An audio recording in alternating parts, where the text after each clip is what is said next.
So we will be just a minute.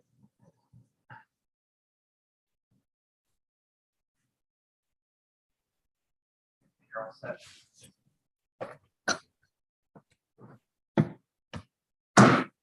I am calling to order this hearing. This is a public hearing of the Committee of the Whole of the Council of the District of Columbia. I'm Phil Mendelson, Chairman of the Council and Chair of the Committee of the Whole. Today is Tuesday, March 22nd, 2022. The time is 12:05 in the afternoon, and this hearing is being conducted virtually. It is available to be seen live via Council channel, cable television channel 13. And it also, I believe, is available on the chairman's website, which is www.chairmanmendelson.com/live. Again, chairmanmendelson.com/live. And it's either available live or will be available on the council's website, www.dccouncil.us. And it's also available on the Office of Cable Television website, entertainment.dc.gov. So many ways to watch this hearing. The subject of this hearing is the mayor's proposed budget for fiscal year 2023, specifically with regard to the following agencies and in this order: Council of the District of Columbia, Metropolitan Washington Council of Governments, District of Columbia Auditor, New Columbia Statehood Commission, District of Columbia Retirement Board, and Retiree Health Contribution, also known as Other Post-Employment Benefits Fund. This is the first of 6 hearings that the Committee of the Whole is having. The next hearing will be this Thursday, the 24th, where we will hear testimony concerning the mayor's proposed budget for the Office of Planning, the Department of Buildings, and the Department of Licensing and Consumer Protections. Department of Buildings and Department of Licensing and Consumer Protections are currently together within the Department of Consumer and Regulatory Affairs, which will become 2 agencies, those 2 agencies, as of October 1st. On Monday, the 28th, the Committee of the Whole will be conducting an all-day hearing, listening to witnesses from the public regarding all public education agencies' proposed budgets. And we will hear from government witnesses regarding the education agency budgets on Wednesday, March 30th, again, all day. In between, on Tuesday, March 29th, we will hear testimony regarding the Office of Zoning, Office of Budget Planning, UDC, and the Commission on Arts and Humanities. On April 8th, the Committee of the Whole will have a hearing that will be on all of the legislative measures that the mayor introduced last week pertaining to the budget. That includes the revised budget for fiscal year 2022, which I believe is 2 emergency bills and a temporary, the proposed budget for fiscal year 23, the Budget Support Act, and the Federal Budget Request Act. All those will be subject to testimony on Friday, April 8th. Having said all that, the first agency we will hear testimony regarding is the Council of the District of Columbia. I will say that the calendar for this hearing and all of the committee's hearings was published on the council's website in January.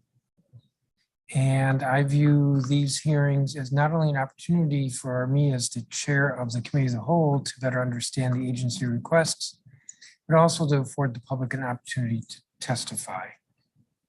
As it happens, no one has signed up to testify regarding the Council of the District of Columbia, other than, of course, we will hear from the Council's Chief Administrative Officer, the Secretary to the Council, Nyasha Smith. Good afternoon, Ms. Smith.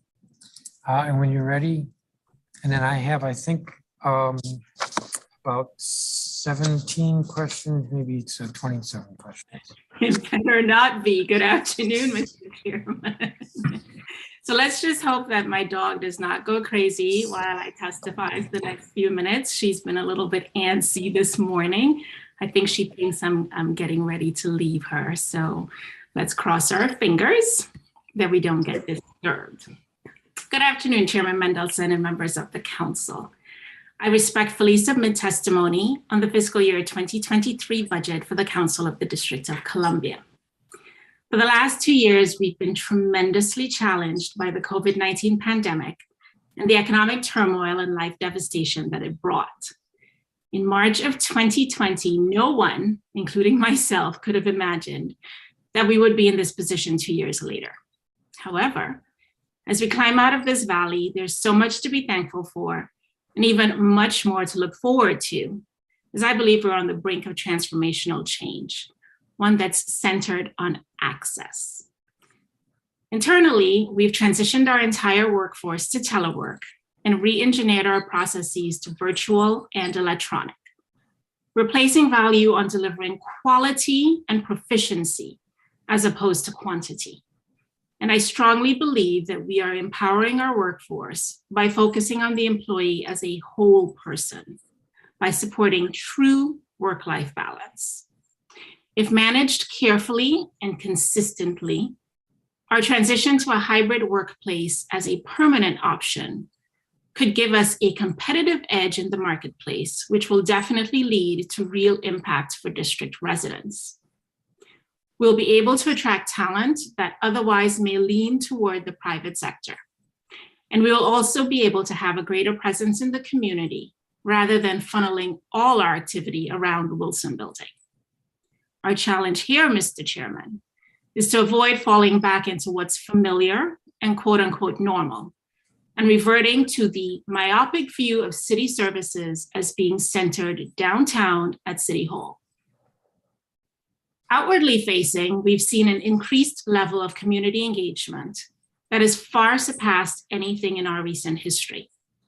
Residents have participated from airports, bathroom stalls, cars, hallways. Residents that speak Spanish, Amharic, Mandarin, or require ASL interpretation have participated. We're now able to reach residents where they are, not where we are. We're online, on Facebook, YouTube, Twitter. By intricately weaving social media and electronic platforms and solutions into our processes, we've opened doors to engagement and participation. And that, I am laser focused on ensuring that we do not close those doors as we transition out of this pandemic. Additionally, over the last year, we've implemented into the legislative process a consideration of racial equity. This groundbreaking approach toward legislating has transformational potential for the residents of the district. The voices of people of color can now be heard loud and clear. And thus far, we've seen members, staff, and the community embrace the racial equity analysis process. I'm not going to spend much more time describing our activities and accomplishments over the last year, other than to say, Mr. Chairman, we are doing it. We're embracing change and pivoting not only our workforce, but hopefully our mindset. We often speak esoterically about change, but dare I say that we are actually in a moment of change. The type of change that's now way beyond crisis response, but inspirational change, transformative change.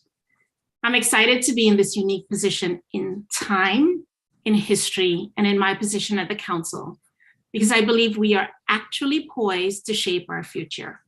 And I look forward to the council seizing this moment. Now on to the FY 2023 budget request. The budget for the council for fiscal year 2023 is $32,729,230 and 227 FTEs. The most significant highlights for the upcoming fiscal year include an inclusion of funds in the council's 3% retirement match, an allocation for the council's student loan repayment program, adequate funding to support the council's standing committees, a slightly decreased fringe assessment from 24.9% to 24.5%, an additional 2 FTEs for the Office of General Counsel to address an increasing demand for legal resources, and finally, an additional 1 FTE for the Office of Racial Equity to continue to build on their capacity. In addition to the council's operating budget, the council also administers the budget for the paper agency Uniform Law Commission, which was statutorily designated 9 years ago. The paper agency was established for the sole purpose of paying the district's annual dues to the Uniform Law Commission and any travel-related expenses associated with commissioners attending the annual meeting. The budget for the agency for the upcoming fiscal year is $60,250. Mr. Chairman, the FY 2023 proposed budget and the continued effort, energy, creativity, and dedication of the council staff will continue to allow the council to effectively operate as a co-equal branch of government. This budget request equips the council with the resources it needs to continue serving the residents of the District of Columbia, and I ask that you act favorably on this budget request. Thank you, Mr. Chairman, and I'm available for one question. Well, that woke me up. Thank you, Madam Secretary. And I see that you attached to your testimony various data points. Yes, Mr. Chairman. Points. Yes, Mr. Chairman, I've attached some data points from the council's Office on Racial Equity, as well as our communications efforts over the last year.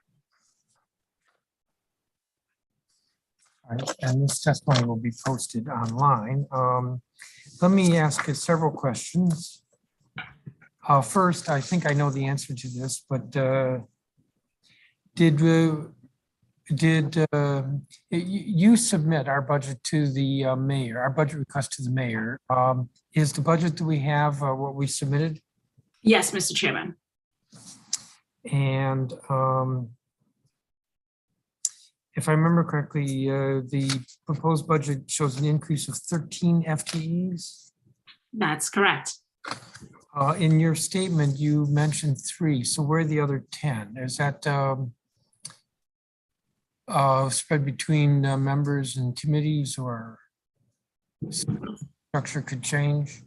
So, Mr. Chairman, the increase of 13 FTEs represents, as I mentioned, 2 for the Office of General Counsel, 1 for the Office of Racial Equity.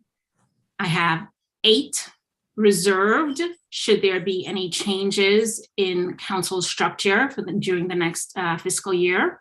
So that's 11. And then 1 FTE, which is actually an FTE that is housed in the CFO's office. So this year, with the change of the financial system and the budgeting system, my understanding is FTEs for which we formally just used through the MOU process. And if there are any FTEs assigned to the work that is provided by other agencies, will now be housed in the home agency. So we're the home agency in this case because we are the paying agency. So one of those FTEs is actually a CFO FTE. That comes out to 13. 2 legal, 1 core, 8 reserved, 1 CFO. Correct. But isn't the change 13 FTEs? It's 13.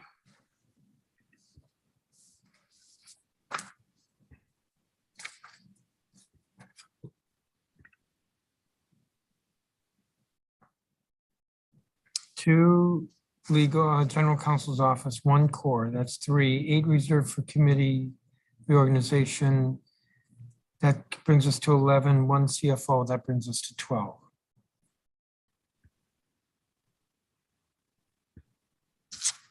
So, Mr. Chairman, I'm just going to have to double check. Okay. Okay, you talk with me from time to time, so you can let me know. Sure. The budget includes various benefits, not only the fringe benefits, but we have a retirement match for council employees. That is, if they opt into this, for every % of their salary they put in, the council will match it up to 3%. That's correct, Mr. Chairman. We also have a benefit which is to assist staff with repayment of student loans. There are some qualifications to that. we also have some lesser benefits. Don't we have one with Metro? So we offer the council's transportation supplement. Of course, the exact name escapes me, but that does not show in our benefits line, Mr. Chairman. That actually is an expenditure through the Office of the Secretary. So the benefits line that you see in the council represents the fringe. Yes, our fringe benefits as well as the two benefit programs that you just mentioned. What's the Metro benefit? So we provide a $100 subsidy to all council employees, and that's a monthly subsidy up to $100. So of course, over the last year, utilization was down, but typically we see probably about 80 to 90,000 spent over the course of a fiscal year. So are we meeting the estimates, the utilization meeting the estimates? I think what I'm really getting at is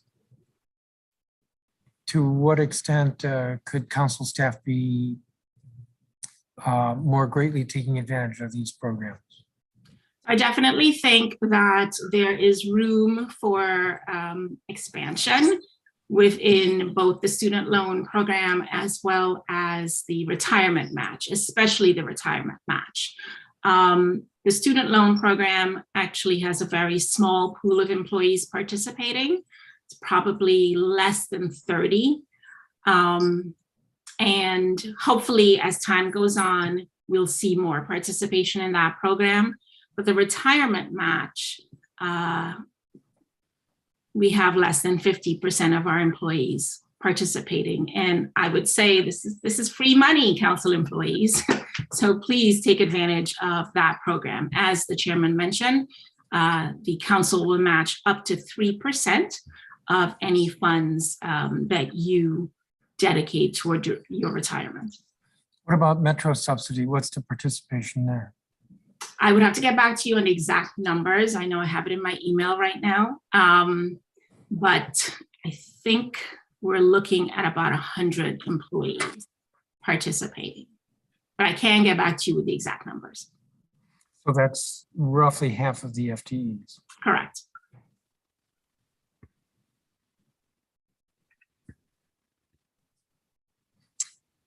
When the Finance and Revenue Committee was eliminated, you were able to use the funds to resource professional development opportunities for council staff. Were these funds used? Were we able to do that? I love your questions, Mr. Chairman. So yes, we creatively created essentially a professional development fund using the excess budget from the dissolved Finance and Revenue Committee. Unfortunately, the utilization was quite low. I think I had about 100,000 or 150,000 set aside for training and any sort of professional development. And I saw it was probably about 25% utilization.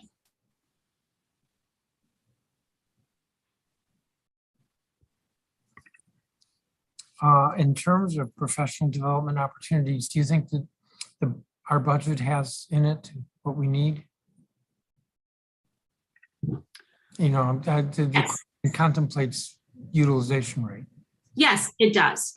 I think each member's budget does lend itself to ensuring, that we are able to provide opportunities for professional development for our staff.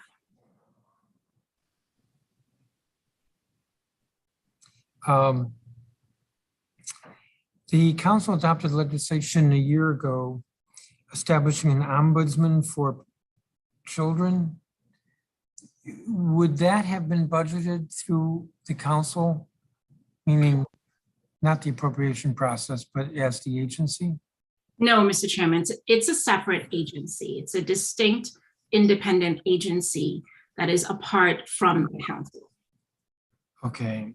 However, we are in the process of hiring an ombudsman. Can you speak briefly to where we are in that process? So I can only speak at a very high level. Councilmember Nadeau actually has been spearheading the process. So we have engaged a search firm to help with the recruitment efforts. And the search firm is working directly with Councilmember Nadeau's office. At my level, I can only confirm that the purchase order for the search firm has been established and the search firm is working. I suggest that we probably circle back with Councilmember Nadeau's office to find out exactly where in the process we are with regards to identifying an actual candidate.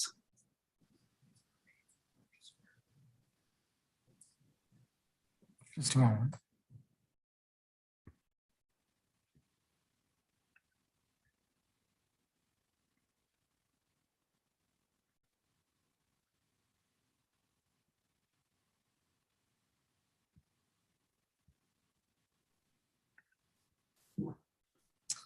The search firm has a cost to the district or to the council. Is the intent that when the person is hired, that the council's cost would be charged against that agency? Yes, Mr. Chairman. So unfortunately, on the back end of the process, because there are presently no employees in the office of the ombudsman, there's no one on that end to be able to perform the administrative and contracting duties. So presently, the cost is assessed to the Office of the Secretary's budget. And the intention is that once there is an employee in the office of the ombudsman's office, and once we can get that employee set up for contracting purposes, then what we will do is transfer the expenditures from the council's budget over to the Office of the Ombudsman's office. Is that at risk given that the mayor's proposed zeroing this out next year? Yes. On the other hand, if the search is complete, it could be charged against the agency this year. Correct. So if the search is complete and we have someone on board within short order, then we can definitely transfer the expenditures prior to the end of the fiscal year. Do you know if the mayor swept the money in the supplemental budget? I believe it's in the supplemental. Meaning being swept? Correct.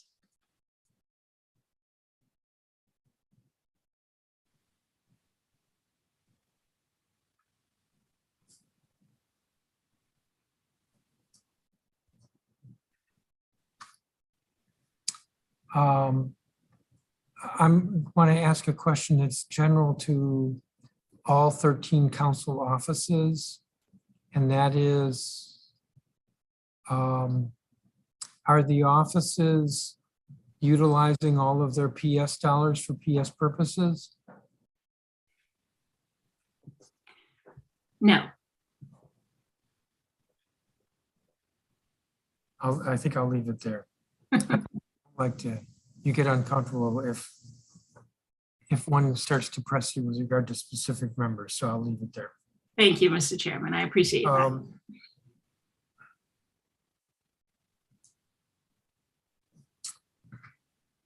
As you know, the council passed legislation a year or so ago to establish a tax revision commission. We put money in the budget to almost, but not quite $1 million. Does the council administer the funds for the tax revision commission? Similar to the Office of the Ombudsman, it was set up as a separate independent entity with its own budget. So we helped to stand up the agency from an administrative perspective, but we do not administer the funds in that budget. So what does that mean? We help to stand it up? That when the appointments are all made, the mayor just announced her appointments yesterday, and I will just say for the public's consumption that my understanding a week ago was that the mayor hadn't identified anyone to consider. And so I was rather shocked at the lack of collaboration here. When all the appointments are made, what does the council do? Do we just sort of give them some advice, or we just sign an appointment order and they're off on their own? So, Mr. Chairman, I believe that there was an executive director. Am I confusing matters here? I think there could be. Okay. Isn't one. Okay, so there isn't one now. So at this point, when you asked the question about what we did to stand up the agency, we worked to find office space, to furnish the office, to set the person up from a contracting perspective, HR perspective. However, we no longer have a person in that position. So I believe an appointment as the executive director is warranted at this point. And then moving forward with the commission itself, my understanding based on how the prior commission worked is the commissioners will now go off and do their work, and any sort of administrative assistance will be performed by the executive director and his or her team, not the council. So who's appointing the executive director? I believe, Mr. Chairman, that would be you. But I would have to go back and look at the legislation. Yeah, I'm not sure you're right on that, but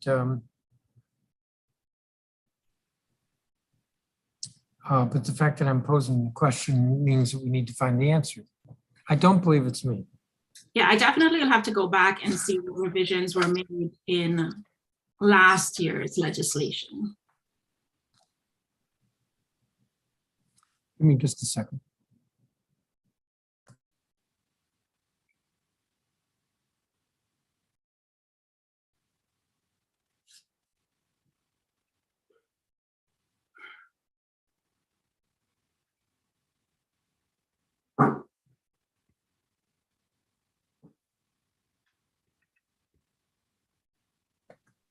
I was checking to see if I had any more questions.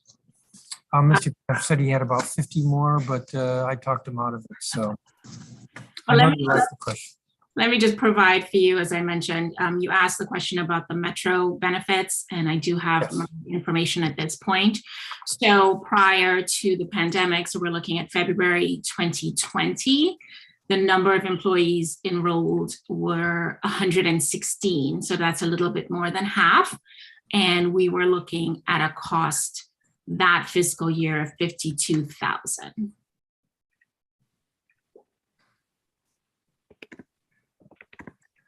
Okay.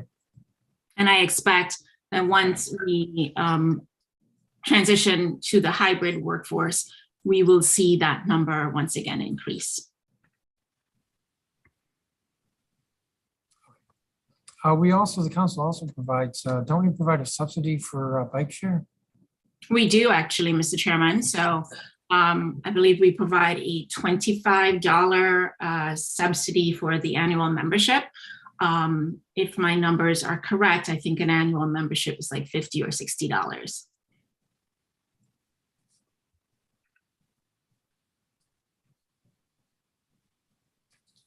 And the council used to also provide a subsidy, correct, with the health club? We used to, we no longer. That particular health club has since closed, and there are no health clubs in the immediate vicinity. So we no longer provide that subsidy. Additionally, utilization of that program was extremely low as well. So the lack of participation has definitely been a direct reason for me not exploring any other options. Yeah.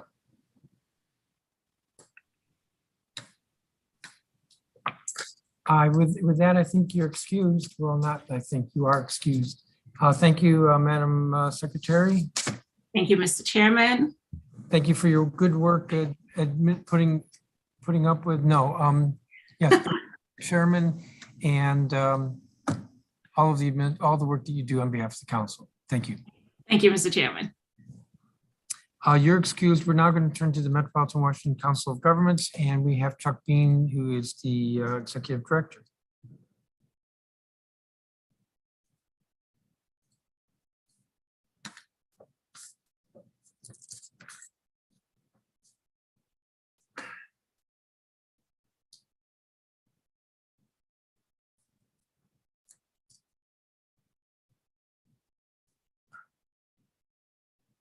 Chuck Bean, you're up.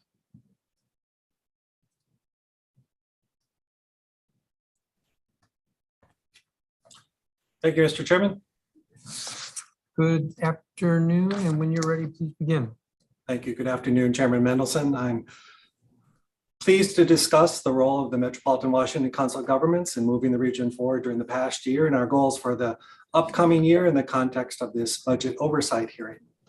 COG's membership is made up of the region's local and state elected officials and members of the area's congressional delegation. These members serve on a network of boards, policies, and partnerships. COG has 3 major boards. These include the COG Board of Directors, the National Capital Region Transportation Planning Board, or TPB, and the Metropolitan Washington Air Quality Committee, or MWAC. Our policy and advisory committees include Climate, Energy, Environment, Chesapeake Bay and Water Resources, Human Services, the Region Forward Coalition, and the newly founded Food and Agricultural Regional Member Committee. These serve as think tanks and policy incubators for the board. COG also supports public-private partnership groups, including Commuter Connections and Clean Air Partners. And we convene many professional and technical committees of local officials, such as the Chief Administrative Officers, the Fire Chiefs, Chief Information Officers, Planning Directors, Housing Directors, and the newly organized Chief Equity Officers, and more. COG continues to benefit from the active involvement and leadership of the officials in the District of Columbia. We thank you, Chairman Mendelson, for your continued leadership on the COG board. We thank Councilmember Robert White for chairing the COG Board of Directors in 2021. Councilmember Allen is chair of the TPB in 2021 and now vice chair of the COG Board of Directors for 22. I'd also like to thank Councilmembers Bonds, Che, Henderson, Lewis, George, Nadeau, and Pinto for their continued work on our policy committees. The figures supplied to the council within this document are in pages 4 through 6, and these include some finalized numbers. For example, membership dues rates were approved by the COG board in October 2021 for COG's FY23 budget. As a reminder, our budget year begins June 1, July 1, goes through June 30th. While other figures are best estimates about envisioned contracts or project management required by the district for regional initiatives. Regarding budget governance within COG, often there are 2 layers of oversight. For example, the Transportation Planning Board with district legislative and DDOT participation, including Ms. Henderson as a TPB vice chair, recently approved the TP budget for FY23. This budget will subsequently be rolled into COG's overall budget review by the Budget and Finance Committee, which will meet in April and then consideration by the full COG board in May. Our Budget Finance Committee consists of the board's executive committee, including Mr. Allen, along with the chairs of TPB and MWAC, and COG's corporate officers, including Mr. White. COG is supported by financial contributions from federal and state grants and contracts, its member governments, and donations from foundations and the private sector. COG's largest source of funding is the federal government. Member dues provide about 10% of total COG resources. These member dues are used to leverage or match federally sourced funds and matching funds for other grants. For every $1 in member dues, the region receives more than $8 in direct federal funding for transportation planning and Homeland Security staff support. Member dues also provide primary program support, leveraging additional resources organization-wide, and provide funding for member services, benefits outreach, and regional forums. In FY23, the members' dues assessment rate will increase 2.6% due to an increase in required match for federal programs and general cost increases. The proposed fiscal year 23 work program and budget focuses on sustaining core programs, building new programs, and enhancing the value of membership at COG. The budget will highlight various initiatives where COG is supporting COVID-19 recovery and resilience, advancing racial equity within our programming and staff training, and coordinating land use and transportation planning through Visualize 2045 and transit-oriented communities. The proposed FY23 work program and budget supports efforts to deliver high-quality work around planning priorities for the next decade, including equity, transit and land use, housing, and climate change.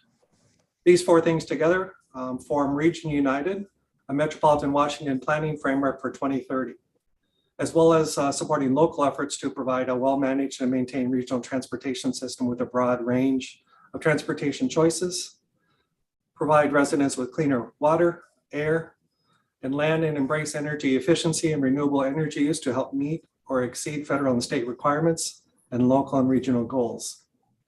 Develop regional planning strategies, economic plans, opportunities, and housing options, and support healthy communities.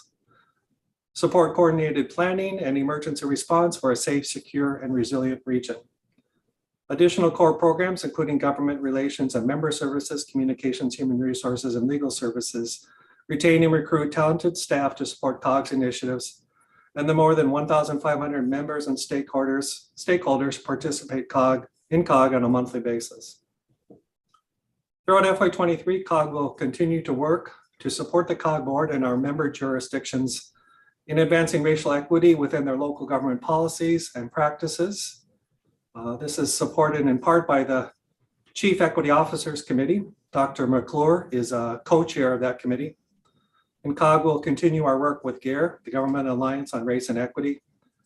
COG will be holding a racial equity learning series available exclusively to local elected officials starting May 20th, 2022. Also, COG's work to enhance transit-oriented communities through endorsing high-capacity transit station areas, 150 on the ground right now, 225 by the year 2030, and equity emphasis areas, 350 census tracts out of the region's 1,200 census tracts, as regional planning concepts to continue to require collaboration and coordination of COG committees, local jurisdictions, and many others. Additional examples of program integration include the relationship between transportation planning and environmental and air quality, public health protection, and human services and public safety programs that result in a big picture program perspectives and enhanced policies, plans, and best practices.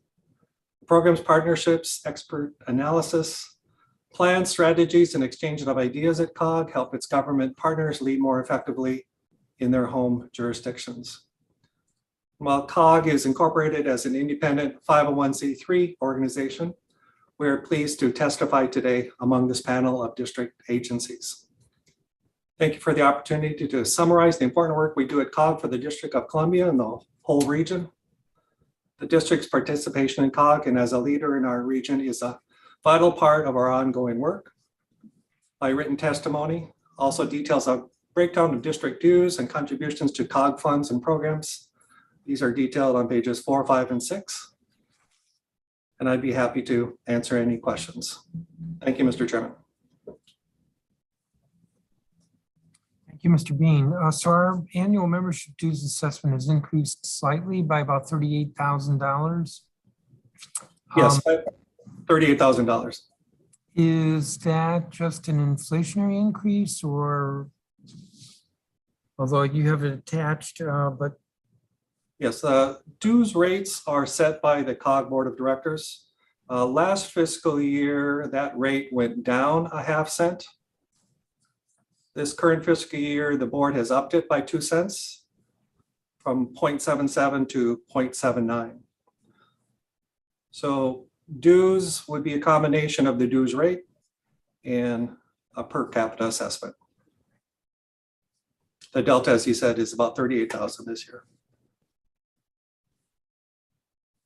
so last year went down about ½ cent, and this year, or for next year, it's going up 2 cents. Yes, sir. To The context for that ½ cent down, that was the first time in COG's history that we did that. As you know, we set the dues rates approximately 9 months in advance of the beginning of the fiscal year. So this decision was made in October 2020 for the fiscal year that began July 1, 2021. It was in the context of the downturn of the pandemic that we decreased dues by ½ cent, and catching up in the following year by raising it 2 cents.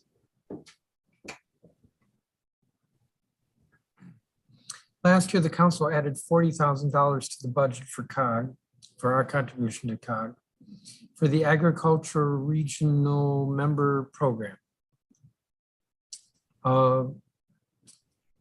This program is ongoing, correct? And in which case, do we need to add additional funds?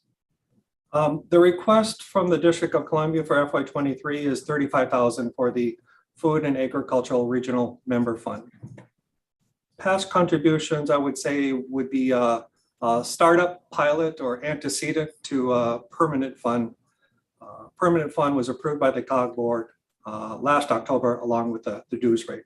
So $35,000 would be the amount for FY23.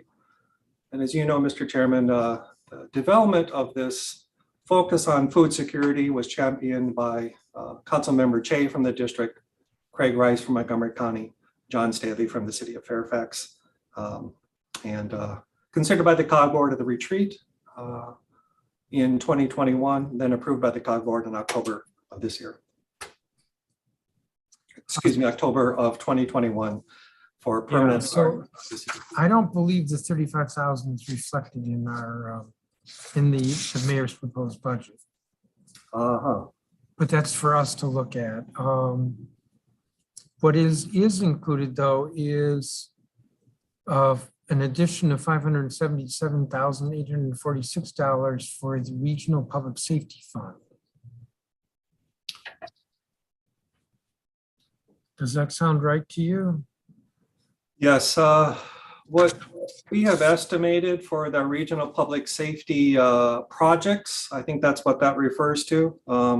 We have, this is detailed on page 4. The larger number there, regional public safety projects estimated at $485,000. Essentially, these are regional capabilities that previously have been funded by the federal government through the Urban Area Security Initiative. And the deliberation among the chief administrative officers and others was that in order to release more federal funds, make more federal funds available to new threats such as cybersecurity, some of these local capabilities needed to be borne by the local budgets. Under these public safety projects, automated fingerprint identification system, essentially COG serves as collecting the portions from each of the jurisdictions and then paying the bill by the regional entity that is administering that particular effort. So regional public safety projects, those are those half dozen or so are detailed there on page 4. The Regional Public Safety Fund, which would be the second bullet in that second category, is of $76,000. I think the number that you have in front of you might be the combination of the Regional Public Safety Fund, which is detailed in the paragraph there, plus the Regional Public Safety projects. That would be about $560,000. Was that approximately the number that you cited earlier, Mr. Chairman? I cited $577,846. Okay, so just I think our estimate of public safety projects might be just a little bit lower than the number that you had.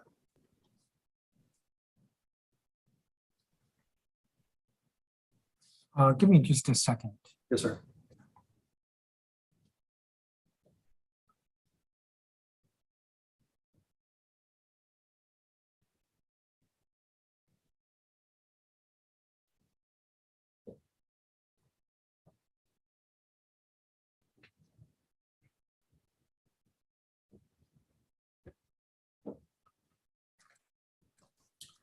So the mayor's proposed budget has $577,846, and the two numbers you have on page 4 is $561,000. What you have is for the regional public safety projects, $485,000 estimated. So what am I to do? I would suggest, sir, that the 76,000 number in the public safety fund on the second bullet is the firm number. The regional public safety projects is a number that would be drawn down. So the district, depending on the final cost for these half dozen or so projects there would be drawn down. So I would say, Mr. Chairman, that the number is in the mayor's budget is a good one. Although it's possible that we may not spend, the district may not have to expend up to 100% of that.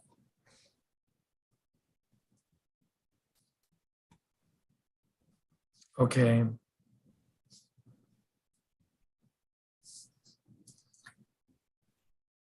Give me a second here.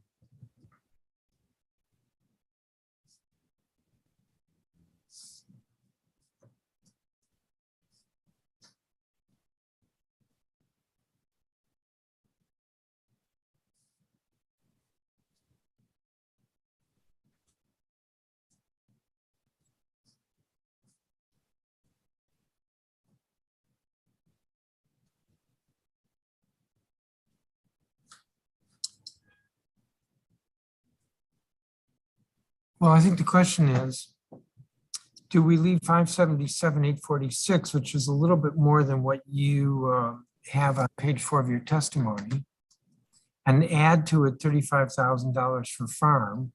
Or do we just leave 577, 846 and expect that the district will pay out of that? My recommendation would be to keep that 570 some number, knowing that it at the end of the year when these projects shake out, it might be about 10,000 less. And yes, we would need to add the 35,000 for the farm food security program.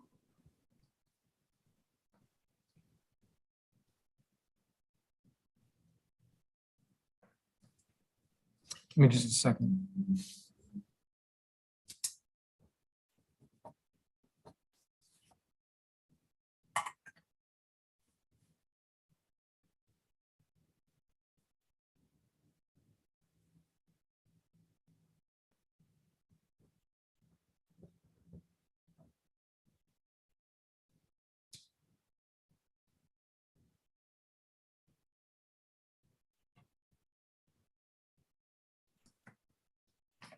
Is the contribution for the Food Agricultural Regional Member Program, is that a recurring amount? Yes. That's a new and recurring amount. That is assessed to the participating member jurisdictions as a flat amount and tiered large population, medium and small, and the district is in the largest of the tiers. Yeah. Okay, I think I don't have any other questions for you. Mr. Bean, thank you. Thank you, sir. You are excused. I'm going to call the next agency. It's good to see you. I'll see you soon. And the next agency is the District of Columbia Auditor.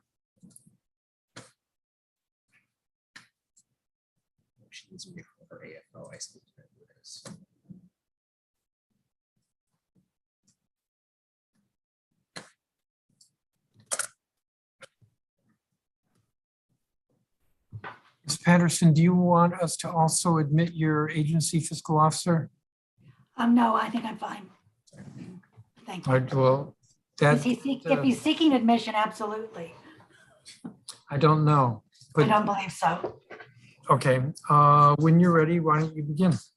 Thank you very much. Good afternoon, Chairman Mendelson. And I greatly appreciate the opportunity to be here to talk about the ODCA budget for the coming year. I'm also going to recommend changes to the ODCA budget that could be included in an FY22 supplemental and provide my perspective on a couple of provisions in the mayor's proposed budget based on recent audits. As we discussed during the performance hearing last month, ODCA received funding this fiscal year to stand up a new unit within ODCA, the Deputy Auditor for Public Safety, based on recommendations by the Police Reform Commission and legislation that you introduced earlier this council period.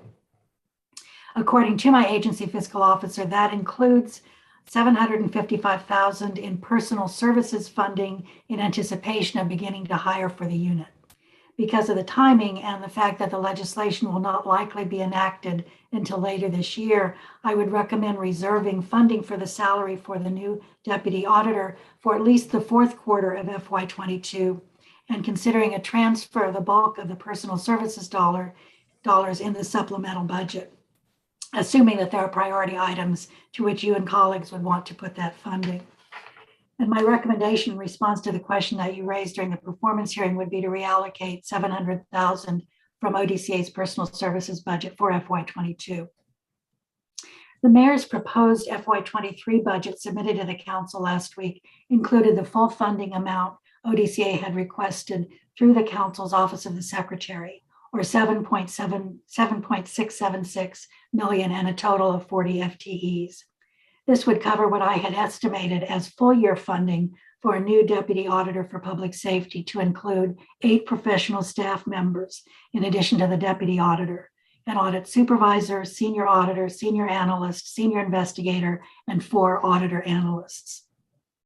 I want to be clear that these are recommendations on my part based on reviewing staffing in other comparable offices, and I would look to a newly appointed deputy auditor with extensive law enforcement experience to develop a final staffing structure for a new unit. The proposed budget also includes costs for the new office space ODCA anticipates moving into later this summer, located at 1331 Pennsylvania Avenue. And we are in the process of finalizing all the decisions necessary for a build out of that space. And I note that while we are not moving into the Wilson building, we will face Pennsylvania Avenue, and so we'll have the Wilson building in view. I believe the proposed budget is adequate to continue the high quality audit work that we have provided, including staff generated reports and a healthy number of reports for which we have contracted with firms based on their specific subject matter expertise. Also, during our performance hearing, Mr. Chairman, you asked about continuing to enhance the ability of ODCA to take on high priority projects by eliminating some of what may be out of date mandates for audits included in the code. We would greatly appreciate another look at some of the required audits and recommend their removal as statutorily required projects. And I include an attachment to this testimony, a list of such mandates that we would like to see removed, and another shorter list of one-time audits that have been fulfilled and that you may also want to address through legislation. We would be happy to work with the committee on legislative language to amend the code consistent with what we're recommending. Mr. Chairman, I'd like to touch on a few areas in the mayor's proposed budget that relate to recommendations we've made in recent audits, including a new DC jail, improved 911 service, and improving education data collection and use. The district's elected leaders have been discussing the need for a new jail since I served on the DC Council. More recently, in 2012, then Mayor Gray discussed building a justice center to include a new jail and a new police administrative building. A district public safety master plan initiated by Mayor Gray but completed in 2015 recommended that such a facility be built in Southwest. In 2016, Mayor Bowser's team began work on a public-private partnership to build a new jail and issued a request for proposals. The FY 2017 capital improvements plan allocated funding for a design phase of a new facility. I include with my testimony the webpage on the new correctional facility that is still listed as a project in the Office of Public-Private Partnerships. And that project description states, the Department of Corrections will seek the design, build, finance, and maintenance of a new corrections center that consolidates the 2 major facilities. That website was last updated in 2017. Last week, Mayor Bowser released a proposed budget. The PowerPoint slides presented to you and to the public included this statement. The FY 2023 budget includes $251 million to build a new annex to the district's correctional treatment facility that will provide a new modernized facility. But as you know, Mr. Chairman, the 23 budget does not include $251 million to build a new facility. It includes instead just $500,000 for more planning. The funds for actual construction that in fact do add up to $251 million are not proposed to be made available for another 5 years. In 2019, we published an audit on conditions of confinement at the DC jail that concluded that we need a new jail, the same conclusion reached by every other study conducted in recent memory. The CIP is now before the council, and perhaps the council will take a leadership role in securing a new facility that everyone agrees is needed and needed today and not another 5 years from now. In October, we published a searing review of the city's 911 operations, documenting a host of leadership and management problems. One of the issues our public safety consultants identified was a lack of adequate supervision on the call taker floor. Given that finding and our recommendation for additional supervisory staffing, I was very pleased to see personnel enhancements included in the proposed budget for the Office of Unified Communications. And I haven't done a real crosswalk among the confusion of funds to net out the staffing increases, but the agency summary in the budget book shows a net increase of 31 FTEs for the agency as a whole, and the budget text includes the following language. The proposed local funds budget for OUC reflects an increase of 5.9 million and 57 FTEs across multiple divisions to enable the district to restore and expand its 911 operations. This adjustment supports the hiring of additional staff to address inadequate coverage for 911 call taking and dispatching, and allows for sufficient qualified staff on duty to provide quality service to the public and local emergency services. This is good news in terms of complying with ODCA recommendations, but more importantly, it's good news for the concerns repeatedly expressed within the community about the need for a strong, effective, and accurate emergency response system. We are moving forward with a follow-up audit on our recommendations for the 911 operations that we discussed when we released the audit in October. Mr. Chairman, your amendments to the Budget Support Act approved last year included a directive to the Office of the State Superintendent of Education to produce a plan to address high priority education data needs. It required OSSE to submit a plan by March 14, describing how OSSE would collect data on courses, credits, and grades, a collection that's particularly helpful to the nearly 2,000 district high school students who transfer schools each year and who are more likely to be students of color, at risk, individuals with disabilities, and or homeless. The plan was required to describe how OSSE would improve the district's statewide longitudinal data system and how to develop and implement an early warning system using statewide data to identify students at risk of dropping out. You also required a detailed cost analysis and implementation timeline for each component of the data plan. It had been my understanding from earlier testimony that the state superintendent intended to move forward with the course collection initiative, but I've not yet seen the plan that was due to the council March 14. And I'd hope not just to see the plan, but the required cost estimates and funding specifically allocated in the OSSE budget to support that progress. In the education data audit, we did not document what building a course collection would cost, but it would involve significant cost.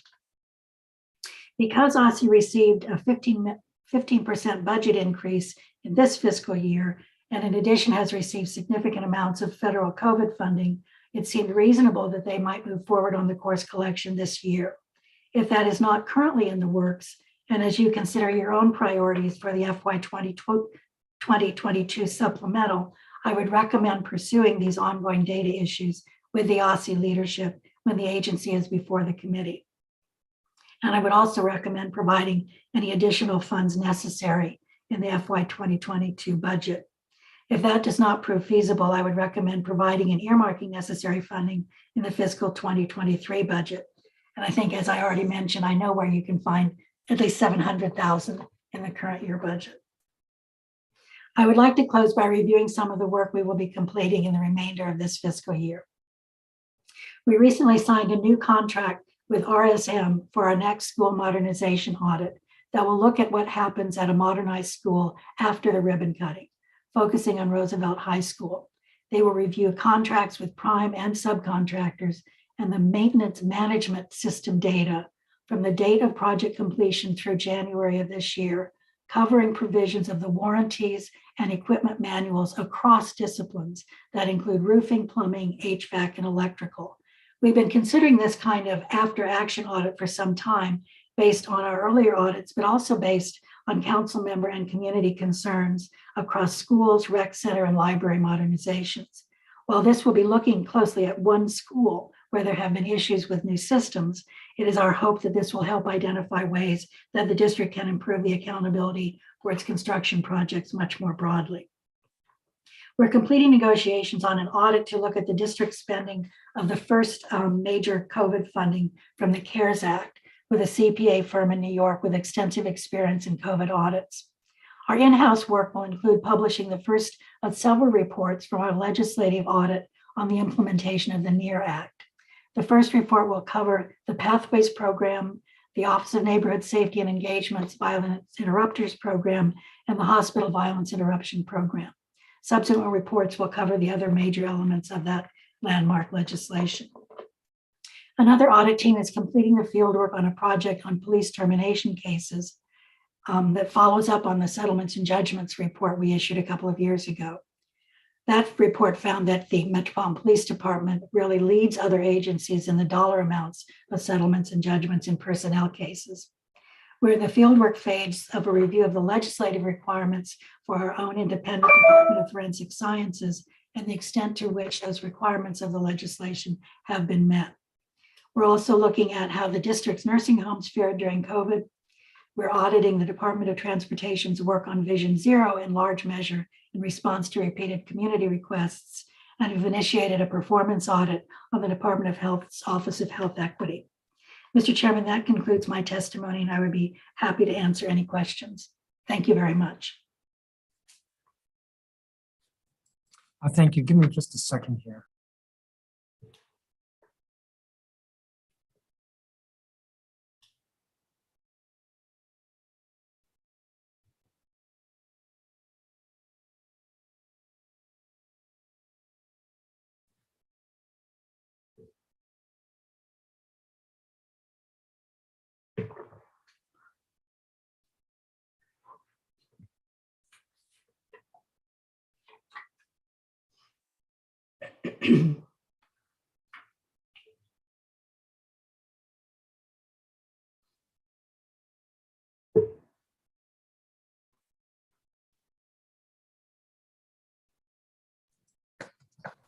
Thank you. I have a couple questions from your statement and a couple other questions.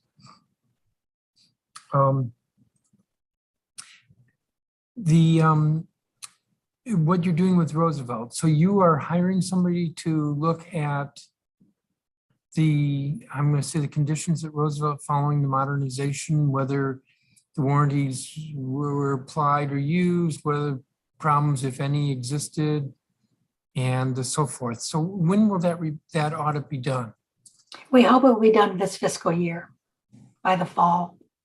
Meaning by October 1st. Right. And as you know, and you've said this yourself, sometimes the process takes a long time. It would actually, I think, be very interesting to see what you find. Why did you pick Roosevelt? Because we've been long aware of some of the issues since the modernization was completed, particularly the HVAC issues. So while other schools and other facilities had been brought to our attention, that one seemed the most promising in terms of a major project, major impact, but also seeing using it as an example of the handoff, the systems reviews that were done by DGS as part of that handoff, to look at that whole process of what happens when a project is completed. And why only through last year? I think you said up to January 22. There might have been some issues that were revealed this year. I would have to double check that scope of work, but that's my understanding, that the process of the transition would have been completed by that time. Yeah, actually, I see through January 21st. Okay, the other question I had was, I've probably discussed this with you in the past, but I don't remember. And that is when you were discussing the proposed budget, the portion for the Deputy Auditor for Public Safety. The staffing seems a little high to me. So maybe you could explain it. 8 professional staff, in addition to the Deputy Auditor. So there would be a supervisor, an audit supervisor, a senior auditor, a senior analyst, a senior investigator, and then 4 auditor analysts. How did you come up with that number? It really was a projection based on some of the language in the Police Reform Commission report that went into a great level of detail on the kinds of reports that it was envisioned that we would do. Obviously, an office can function with a single audit team, but it seemed from some of the language in the legislation introduced, as well as the Reform Commission report, that it would need to be a pretty robust operation with several projects going at once. But again, that is, if you want to make a recommendation for a smaller staff, that certainly that's something that that we would want to hear. But it was really based on what we saw on paper and in the Reform Commission's report and in the legislation. I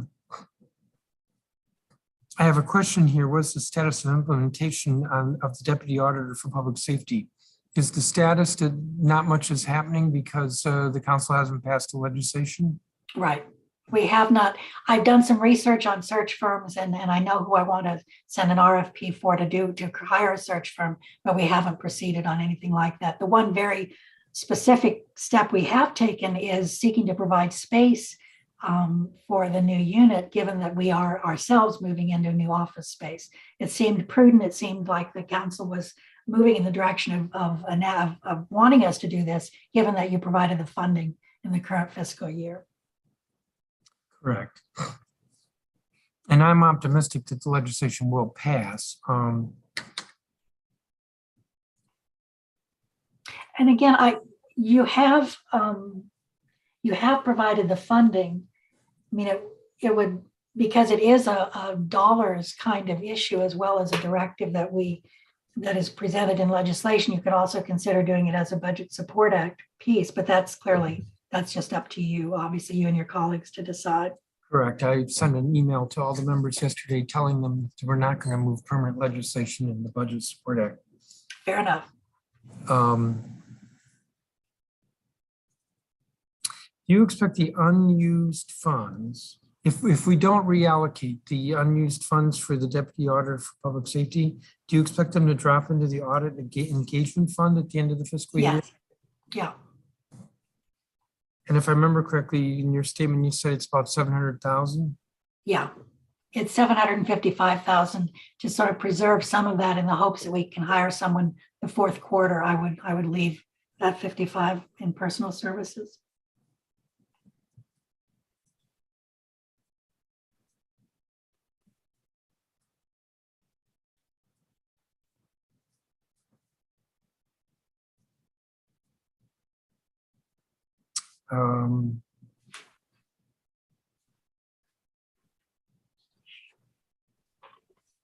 Give me just a second to understand this question.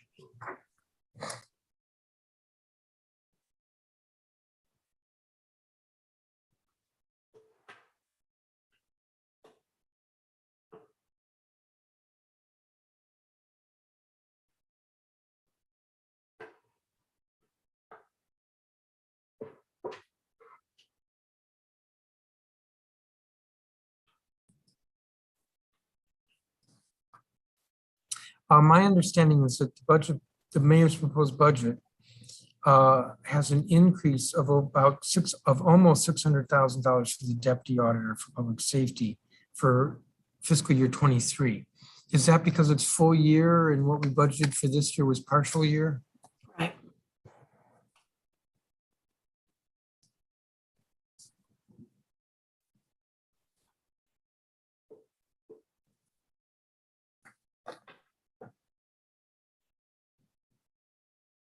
According to the budget book, there's a decrease of almost $325,000 in projected contractual services. Is that because it's being backfilled by the engagement fund? That's two things. That's probably the main feature. The other issue is that we did have significant funds 2 cycles ago. And for the education data audit, that was specific funding was provided for that. And so it's a matter of scaling back down that contracts line over the last 2 years.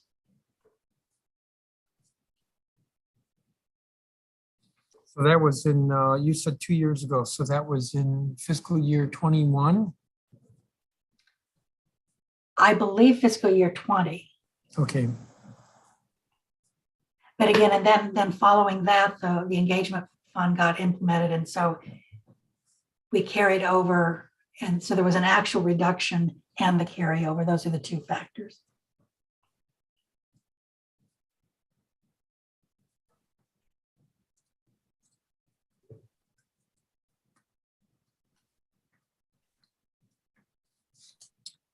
your budget request is submitted to the mayor through the council? By law, yes. Okay. In Yeah. fact, yeah. Sorry. No, I interrupted you. What were you going to say?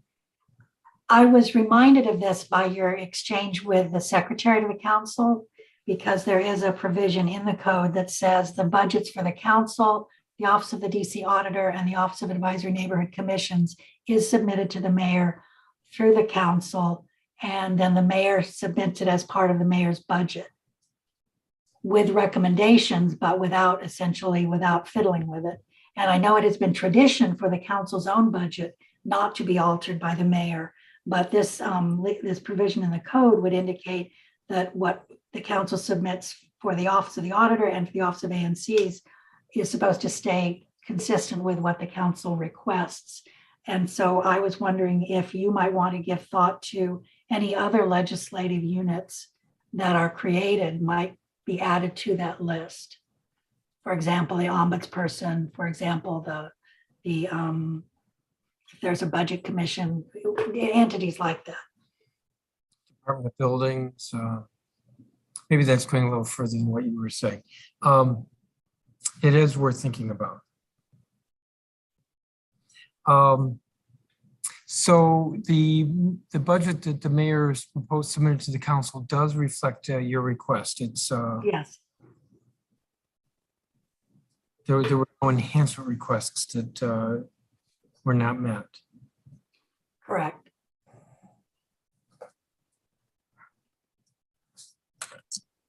Give me just a second.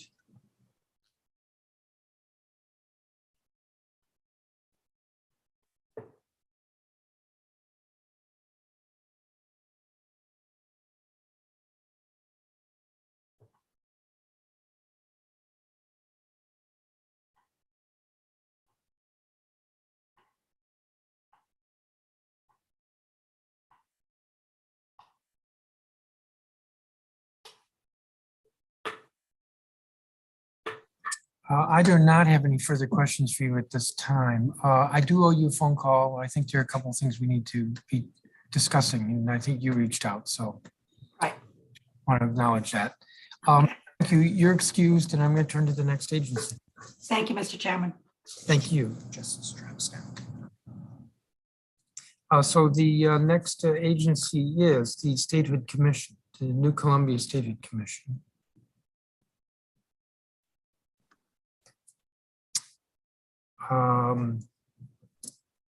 Let me just check.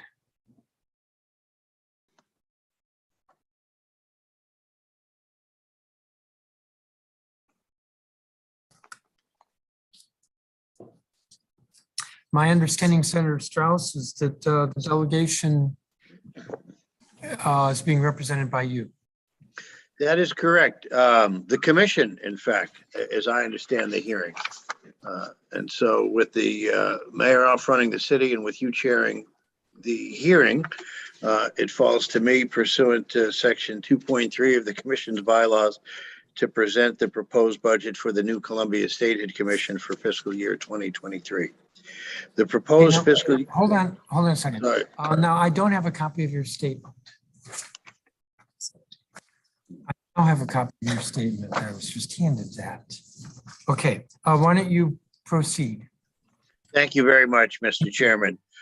Good afternoon, Chairman Mendelson, members of the Committee of the Whole. I'm Paul Strauss, the senior elected United States Senator for the District of Columbia.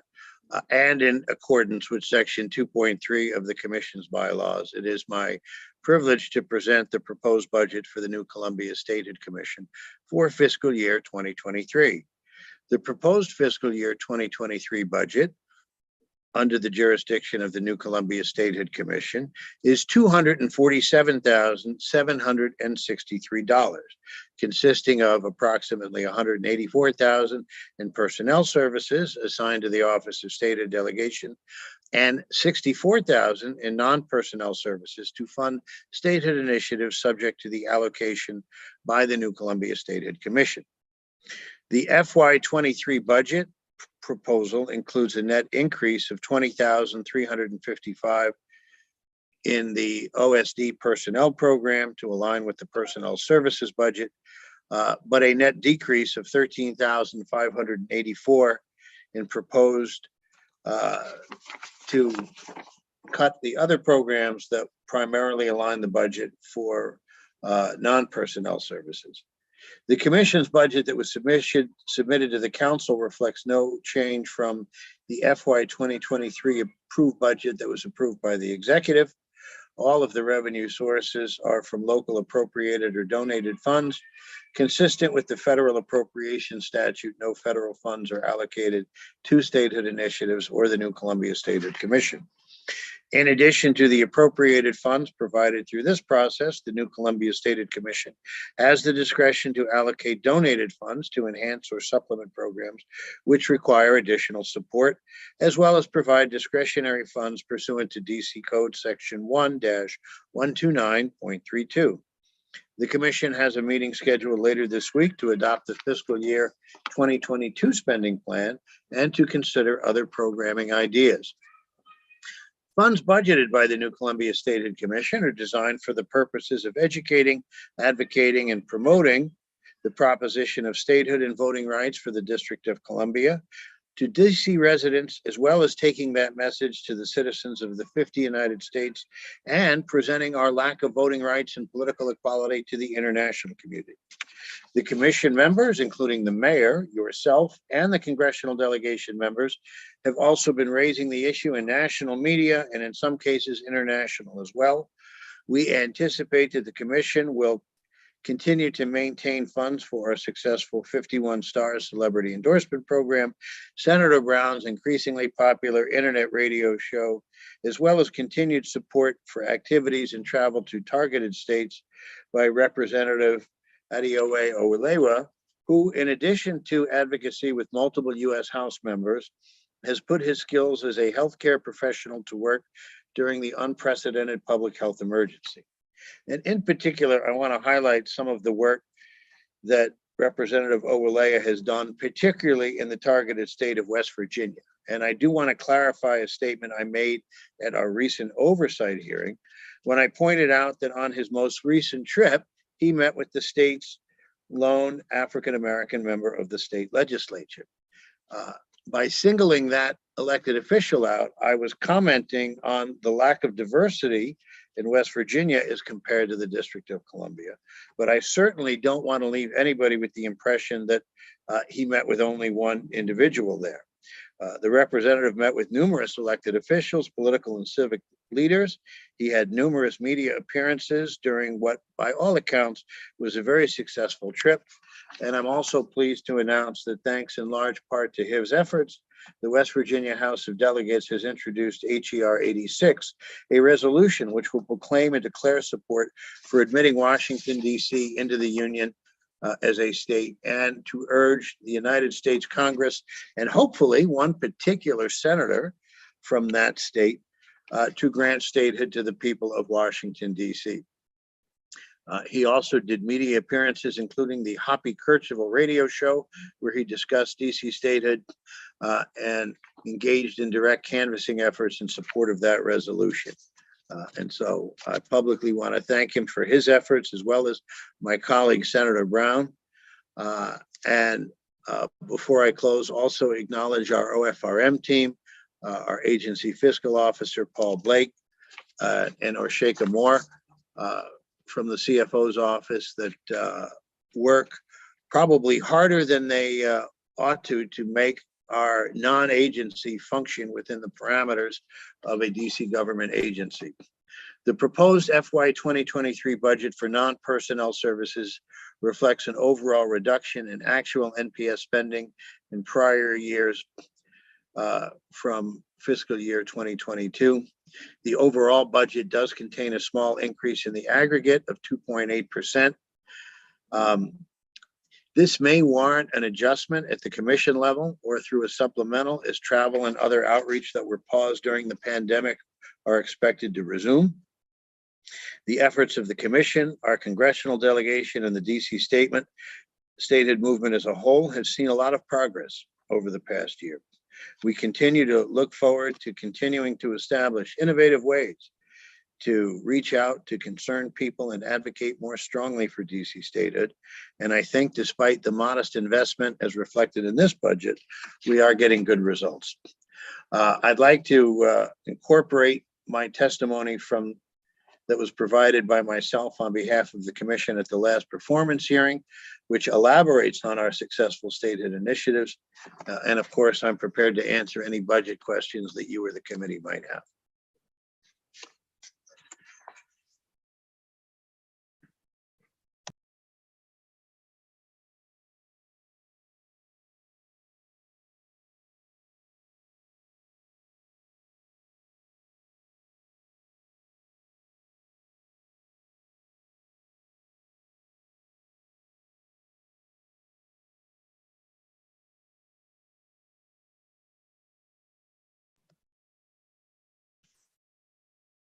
Senator Strauss, the proposed budget submitted by the mayor, you still have only 3 FTEs.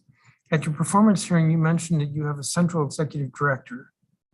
Can you provide more detail as to the staffing and FTEs proposed?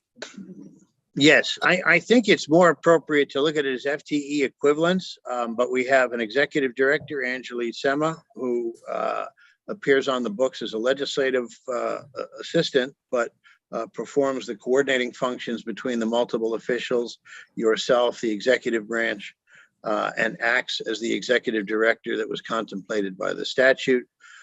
We have a full-time individual that works with Senator Brown and the representative on special projects, and we have an office administrator as well as a part-time and increasingly part-time, almost pro bono now, acting legislative counsel or general counsel, and another WA individual that's been out sadly on extended medical leave.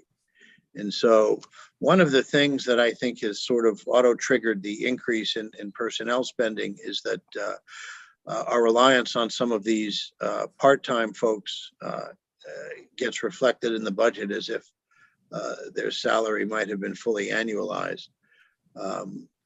But I certainly think the 3 FTE equivalent is a reliable number and reflects on average the day-to-day staffing.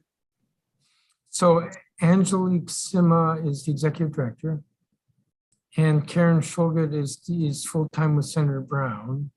And who's the office administrator? Currently, that is Cassandra Licouris. And so she's physically been in the office most days. And Full-time or part-time? Full-time. Okay, well, the executive director is full-time? Yes. And full-time individual, Senator Brown is full-time?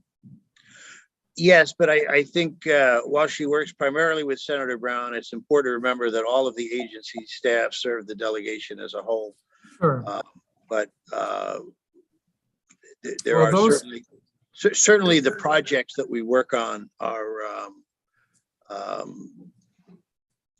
both collective and individual. And so staffing the officials and staffing the project sometimes becomes a little bit more art than science. But what I'm trying to figure out is your budget for 3 full-time.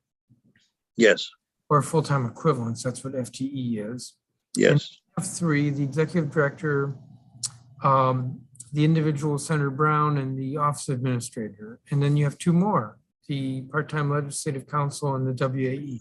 So Yes, both of Can those equal were three. both of those were WAE.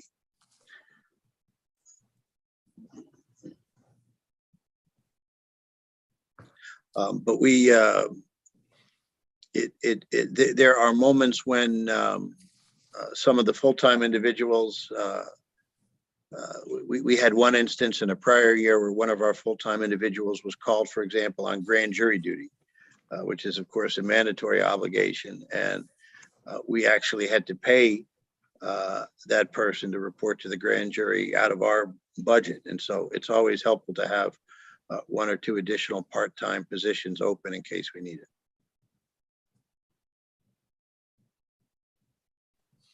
did you submit any budget enhancement requests to the mayor's budget office in formulating this budget? For this fiscal year, we did not. We have in the past. We had not, those prior attempts had not been successful. And the commission does have donated funds in which we can draw from. And Are the so donated funds primarily the tax checkoff? they are primarily the tax checkoff, but there are statutory, a couple of other programs. I think there's a program for flags to be flown in exchange for donations that may go in. And of course, there's always the possibility that people can make a directed donation as well to the New Columbia Statehood Fund. And do you get very many of those? We do not, but I do recall one that we got that was a reflection of a testamentary gift on the occasion of someone's passing, and that they directed some funds to be allocated for that purpose. So maybe this question's for Mr. Blake, who I believe is here. When I look at the budget book, it indicates a private donations, $54,000 received in FY20, but then there's zero listed for FY21. We're done with FY21. Perhaps I could address that, and I certainly don't want to cut off Mr. Blake. In fiscal year 2020, we drew from the reserves of the donated funds to supplement our programs. In 2021, in the height of the pandemic, we subsisted on our existing appropriated budget because most specifically the travel was not happening. And so a lot of conferences that we would go to, a lot of meetings, a lot of outreach transitioned to virtual. And of course, for fiscal year 2022, we have not yet had that allocation, but we expect that to happen shortly.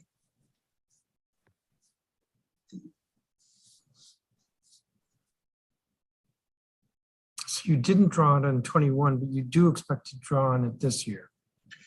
Certainly, at least the discretionary funds, and I suspect that before the year is out, we very well might. Yes. Okay, you said discretionary funds, but it's all the checkoff is all the same color of green. It is the same color of green, but there's a provision in the code that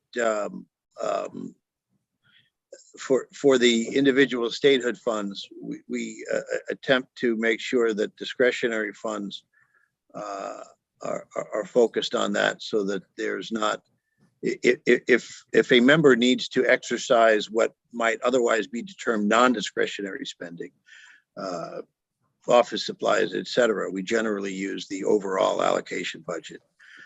And if a member, for example, while on official travel incurs miscellaneous expenses, they're more likely to rely on their statehood fund for something like that to cover things that would be discretionary uses as opposed to traditional appropriated funds. So Mr. Blake still hasn't turned on his camera. Are you here? Yes, I am. There you are. How much balance is in that fund now? The tax donation fund is Yeah. 162,000 $149.60. And that's the current balance. Is there any Yes. other fund that the commission has? No, So, and the tax checkoff has been going up each year, hasn't it, in terms of the value, the amount of money being donated? last year was there was an increase, yes. Can you give me dollar amounts just to sort of give some color to what we're talking about? I'll have to get back to you on the exact dollar amount. I'm not looking for exact, but isn't it like roughly it's been 50,000 a year and last year was 70 or 90? Roughly, yes. Roughly 70 or roughly 90? Roughly 90. Now, can that money be spent without it being appropriated by the council? Yes, the donations are transferred, and then they can be spent accordingly. The donations do not need to be appropriated. No, they do not.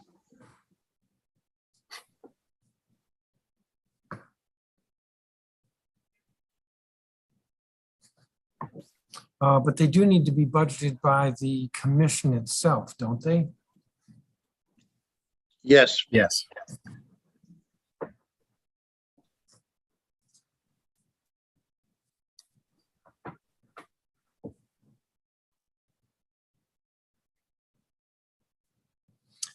Senator Strauss, are you ready to present the budget to the commission when it meets this week?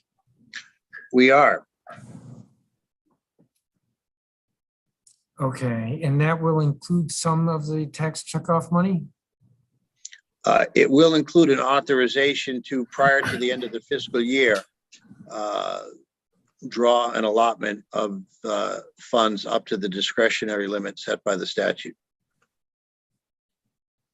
Okay, and you're working with Mr. Blake on making sure that the budget is right in all of its details? We are. We appreciate the efforts of Mr. Blake. I think Mr. Blake probably spends more hours for less money per dollar on our budget compared to some of the much larger agencies under his purview. And we certainly do appreciate that.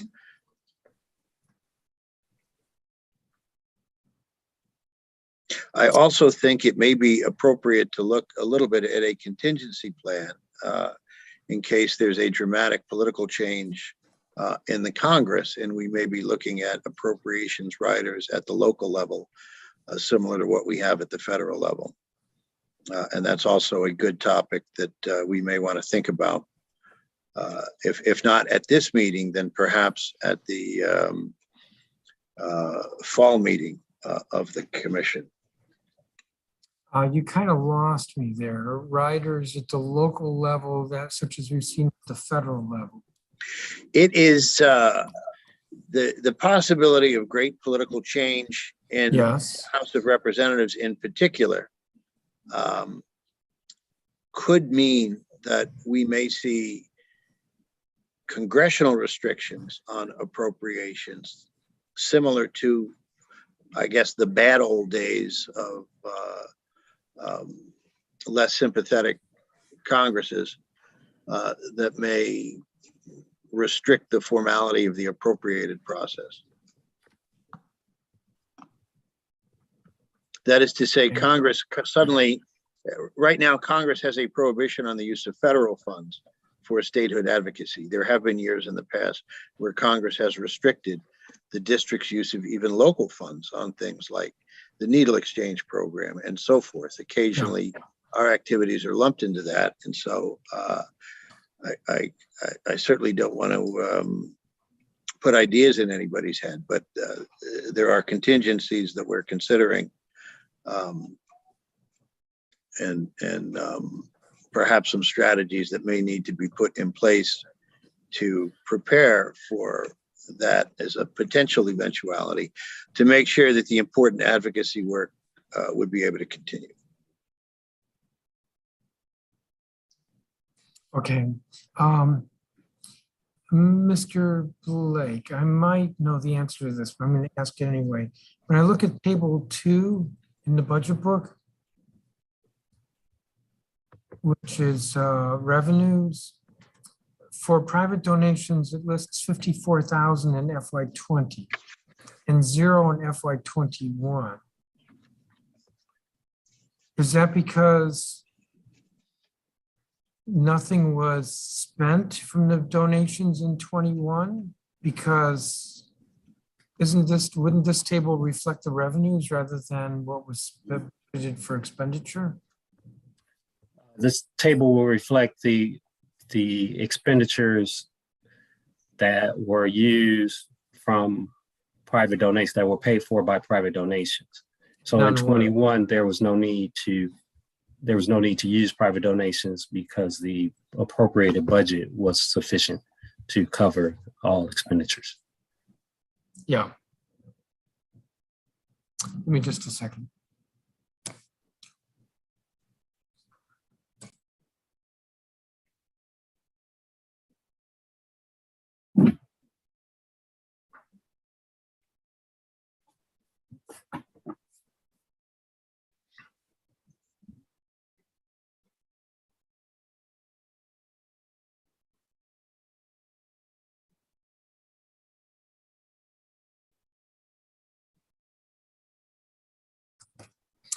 Thank you, both of you. I have no further questions for you. Thank you, Senator. Thank you, Mr. Chairman. Colleagues. And I'll look forward to meeting with you later this week. Thank you. All right, thank you. Mr. Blake. So we will turn to the next agency, which is the District of Columbia Retirement Board. We have one witness, Jim Piero Balistrieri.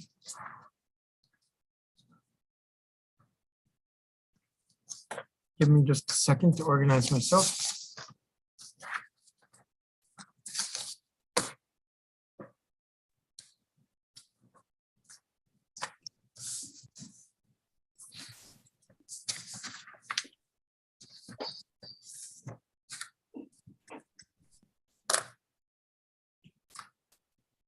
Mr. Balistrieri, when you're ready, it looks to me like you haven't moved from the last hearing, that you're still in exactly the same spot. I changed clothes though, and I took a nice shower. I've been here for a while, all these months, but no, I'm ready to go. And we have our team members here as well. My CFO, Manesi Mursara, my Director of Finance, Lori Morgan, among my Head of Pensions Administration and my Head of HR as well. And the people from Bolton are outside actuarial consultants. So yes, I'm ready. If you're all ready, we're ready. Yes. Well, good afternoon, Chairman Mendelson. It's nice to see you again and members of the Council of the District of Columbia, Committee of the Whole. I am JP Balistrieri, the Executive Director of the District of Columbia Retirement Board, and I'll be speaking on DCRB's proposed fiscal year 2023 budget. As you already might know, but some people don't, DCRB was created by Congress in 1979 under the District of Columbia Retirement Reform Act as an independent agency of the District of Columbia government. DCRB has exclusive authority and discretion to manage the assets of the District of Columbia Teachers Retirement Fund and the District of Columbia Police Officers and Firefighters Retirement Fund, and they're collectively known as the fund.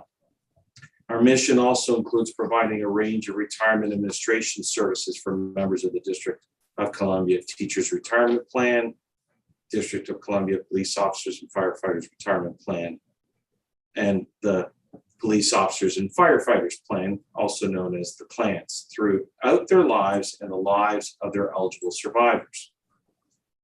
DCRB invests and manages the fund, which is held in trust for the exclusive benefit of all plan members and their eligible survivors and beneficiaries. The assets of the fund, which are commingled for investment purposes, can only be used to pay benefits for plan members and reasonable associated administrative expenses.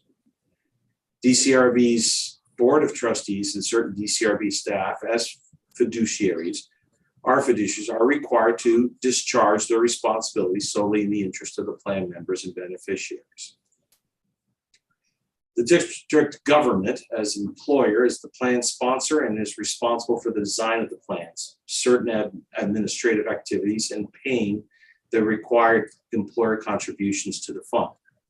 DCRB as plan administrator is responsible for investing the assets of the fund and providing a range of pension admin services to plan members.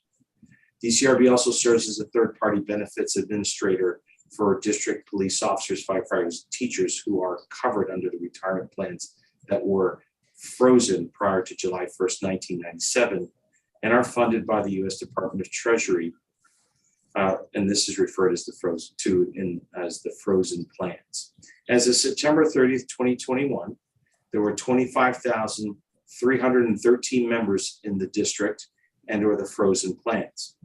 Approximately 76%, that's 19,523 of the members, are now covered under these district plans, where they are jointly funded by the district and federal governments. Although the greater portion of the benefit payments are still paid by the U.S. Treasury for accrued annuity benefits under the frozen plans, our former actuary projected that district annuity payments are expected to surpass those of the U.S. Treasury around 2031, approximately 10 years from now. As of December 31st, 2021, DCRB's total funded assets were $11.4 billion. And as of September 30th, 2021, the plan's aggregate funded ratio was 112.3%. So we're well funded. For the individual plans, the ratios were 99.5% for the teachers plan, 117.9% for the police officers and firefighters plan. Our fiscal 2023 required district payment to the fund is the district certified fiscal year 2023 contribution to the fund totals $125,343,000, which consists of two components. The proposed contribution of $47,835,000 for the teachers retirement fund, as reflected in the teachers retirement system budget, represents $27.2 million or 36.3% decrease from fiscal year 2022. The proposed contribution of $77,508,000 for the police officers and firefighters retirement fund, as reflected in the police officers and firefighters retirement system budget, represents a decrease of $31.5 million or 28.9% from fiscal year 2022. The $125.3 million is the employer contribution amount certified by the board's actuary as the actuarially determined employer contribution, or ADEC, for fiscal year 2023. The board certified this amount to the mayor and the council in January 2022 for inclusion in the district's approved budget. The total contribution is $58.7 million or 31.9% lower than fiscal year 22 for the following reasons. $20.2 million attributed to the strong investment return for the period ending September 30th, 2021, our end of our fiscal year. $17.9 million attributed to demographic experience being more favorable than assumed in the prior year, largely lower than expected pay increases, basically. $13.5 million attributed resetting of assumptions as a result of the recent experience study. $6.2 million is attributable to the lower than assumed post-retirement benefit cost of living adjustment. And $9.4 million is the adjustment for actual versus expected covered payroll. The decreases are offset by $8.5 million increases in the normal cost. The district's contribution of $125.3 million is 2.9 times the size of DCRB's operating budget of $42.8 million. These contributions plus investment earnings will create reserves for the expected crossover point, which is to happen approximately in 2022, when district benefit payments are expected to exceed contributions for each of the plans. This is an expected occurrence as the plans mature. So our proposed operating budget for fiscal 2023. For fiscal year 2023, the proposed budget meets the agency's goals of efficiency, service, and stewardship at all levels of the organization. Further, proposed budget provides the necessary financial resources to handle and improve the agency's day-to-day operations and to achieve its strategic priorities to better serve plan members and meet the set risk-adjusted returns.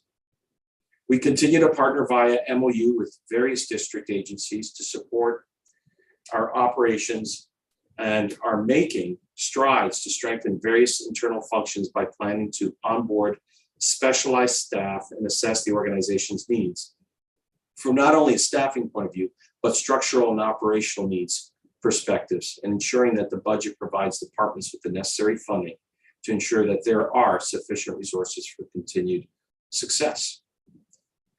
DCRB's mission includes two overreaching goals. Again, to prudently invest the assets of the fund for exclusive benefit of the members and to provide plan members with accurate and timely payments while providing excellent services. I would now like to discuss DCRB's budget for fiscal 2023 and how it'll help further those goals. DCRB's budget is classified under enterprise and other funds. The budget amounts come from the trust fund and any unspent amounts remain in the fund. At its December 2021 meeting, the Board of Trustees approved the agency's proposed fiscal 2023 operating budget of $42.8 million. This budget is comprised of $15.4 million in personnel services and $27.4 million in non-personnel services. The budget also represents a $6.1 million or 12.4% decrease from fiscal year 2022 budget. Personal services there's approximately an increase in personal services of 29.5%, that being $3.5 million.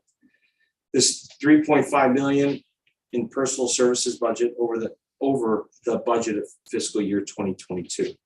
The increase is attributed to the request of 14 additional full-time employees and $1.7 million in related salaries, as well as COLA increases of $328,000, a fringe benefits increase due to the rate of change from 25% to 26.3%, or $620,000, and other pay increases or promotions of approximately $866,000. Non-personal services. The non-personal services proposed budget for fiscal year 2023 is $27.4 million. A decrease of $9.6 million or 26% over fiscal year 2022. The primary drivers were decreases of $16.4 million in investment management fees and $6.7 million in professional services fees. Investment management fees will be permanently removed from the operating budget beginning fiscal year 23, as these expenses are non-operating in nature. These decreases were offset by a $14.1 million increase in contractual services costs across the agency and an increase of approximately $600,000 in support service activities. Now, the differences for all departments are explained as the following. The executive will increase by about 54%, approximately $1 million. Increases in personal services are due to the addition of a full-time employee, the director of policy and program, among other staff compensation and benefits, while the increase in non-personal services is from contractual services for the agency's strategic solutions and continued response to its current challenges and plans for activities aimed at strengthening and solidifying its overall structure. Investments, which represents a decrease of 77.4% or $15.7 million. The decrease is primarily due to the removal, again, of investment management fees, the agency's operating budget. All investment management fees will be paid from non-operating funds to ensure that public and private investment management fees are paid, tracked, and reported accurately and more transparently. Even though there's an overall decrease in the department's operating budget, there is adequate provision for investment consulting fees and the continuance of various investment-related activities, services, and staffing needs. As you might recall, we will be issuing an RFP for investment manager fees and performance fees and expenses verification consultant. We are due to issue that RFP by the end of March 2022, first week of April maximum. And we should be selecting someone by the end of July, which allows us to prudently approve it at our September 2022 board meeting in time for the beginning of the following fiscal year. Trustees represents an increase of 14.7%, $196,000. The proposed increase in non-personal services of $196,000 is for continuing contractual services for compliance-related activities and to provide the Board of Trustees support in executing their fiduciary duties. Legal and compliance represents a decrease of 2.1% or $63,500. There is a decrease of $63,500 that is due to a realignment of personal services budget. FTEs were added for specialized staff attorneys, while some existing positions, non-attorney positions, were transferred to departments where the roles were better aligned with functions within those departments. Moreover, outside counsel fees and expenses will decrease as a result of the in-house legal expertise being brought into the agency, particularly in investment funds, senior investment funds compliance counsel to support the investment role, which represents quite a decrease in outside counsel expenses for us. Benefits represents an increase of 75.4% in 2023 of $3.3 million. There is an increase of $2.2 million in non-personal services for new initiatives that will be implemented via memorandum of understandings, contractual and consulting services. The projects include member and benefits information integration activities for the agency's pension information systems, a review of benefits administration processes to ensure compliance with the plans, regulatory requirements, reimbursement of costs to the U.S. Treasury based on MOUs on shared pension plan administration functions, and technological enhancements for online delivery of member information and benefit services. There is also a $1.1 million increase in personal services that is attributed to 7 new full-time employees to support the day-to-day activities and to execute new functions related to expanded member benefits review and processing and member records management. The new positions will support the department's diverse operational demands arising from the plan's increasing memberships and associated benefit services. Operations, increase of 60.6%, representing $3.3 million. The increase includes $1.8 million in non-personal services, of which $1.4 million is for new organizational operational improvement activities. Though the contract services, through the contract, the agency plans to conduct a study of its employees' compensation and benefit plans, practices to improve morale and promote staff retention efforts. Provide support services for the newly reestablished procurement office, conduct a review of the agency's investment management fees to determine accuracy and validity of fees, as well as establish a more comprehensive accounting and reporting of investment management fees, and to seek formal documentation of operational procedures. There is a $400,000 increase for continued operational costs, such as rent, insurance, office equipment, furniture, and other small PP&E items. The personal services increase of $1.5 million for the 5 new full-time employees, consistent with the expansion of finance department's accounting and reporting functions. There is also a provision for increases in staff compensation as well in finance. Information technology, this represents an increase of 14.3% at approximately $1.8 million. DCRE continues to review and improve its overall IT infrastructure and carefully plan for its future technological needs. The fiscal year 2023 budget includes funding for ongoing maintenance of IT systems and services, administrative systems updates, and software maintenance. The increase includes $1.6 million for shared costs for pension admin system services provided via an MOU with the U.S. Treasury, an allocation for the agency's pension information management system, and provisions for the replenishment of equipment and laptops.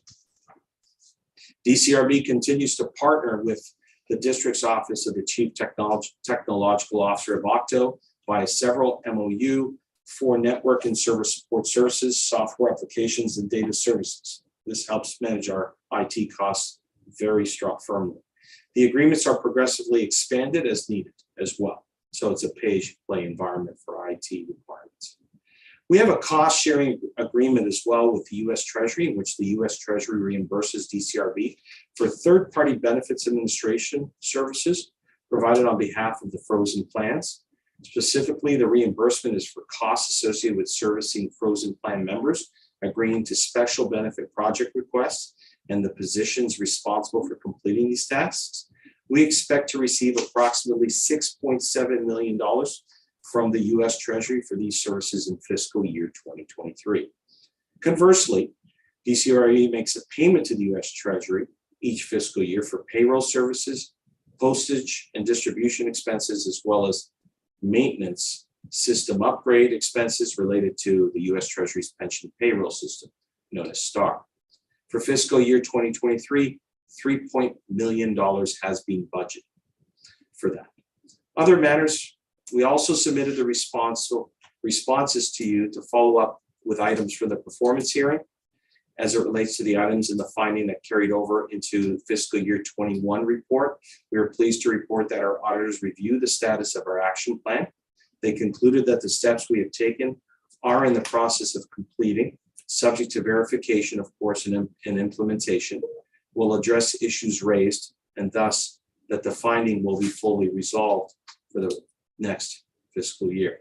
In closing, I would like to thank the committee for its support in helping DCRB carry out its mission. As we proceed, we may seek your assistance and be more than happy to work with you on accomplishing the agency's goals.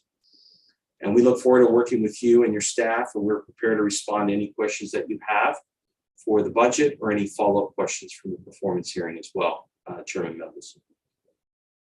Thanks for your time. Thank you, Mr. Balistreri.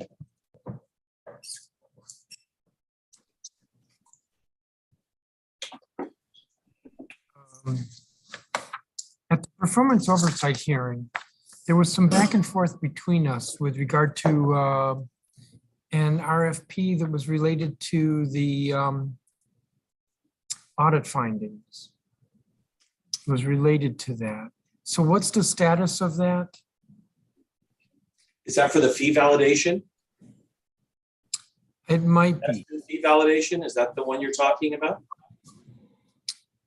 I think it was.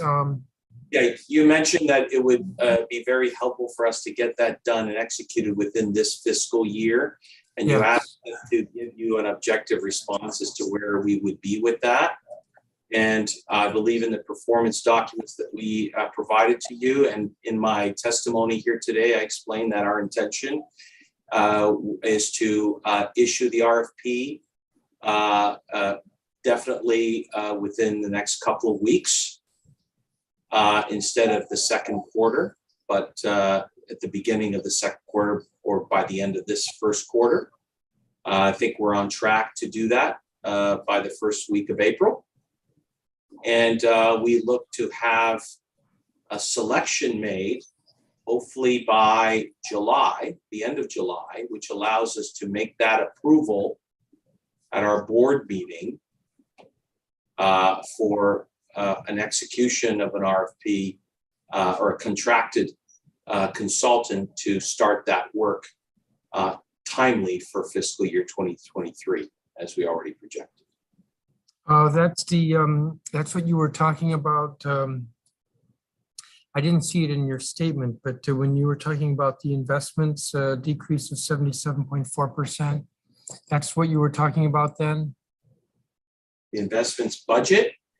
Well, you kind of ad-libbed from your written statement. Right. I added the investment fees consultant because I knew that was something that you focused on in our performance hearing, and it's something that we followed up, and I mentioned it ad lib when we discussed the addition of that in the budget for fiscal So year. that would be approved by the board at its September, I think you said 22nd meeting? Yes, we'd like to have it definitely approved by. And do you think that will be good enough to satisfy the auditors? It is, Chairman Mendelson, in our follow-up questions, we had specific steps around this, including the issuance of the RFP by the end of the fiscal year, and the auditors agreed that that would be sufficient to remediate the finding. I believe we also sent you a copy and attached email with respect to that. That's correct. Okay. From the auditors. Yeah. Your CFO, whose name I can't remember, just said the RFP by the end of the year, but you mean that the contract would be awarded and approved by the end of the fiscal year? Yes, the Correct. approval of the contract award would be done by September board meeting, correct, 2022. If not earlier, if you can. But we want to do it thoughtfully.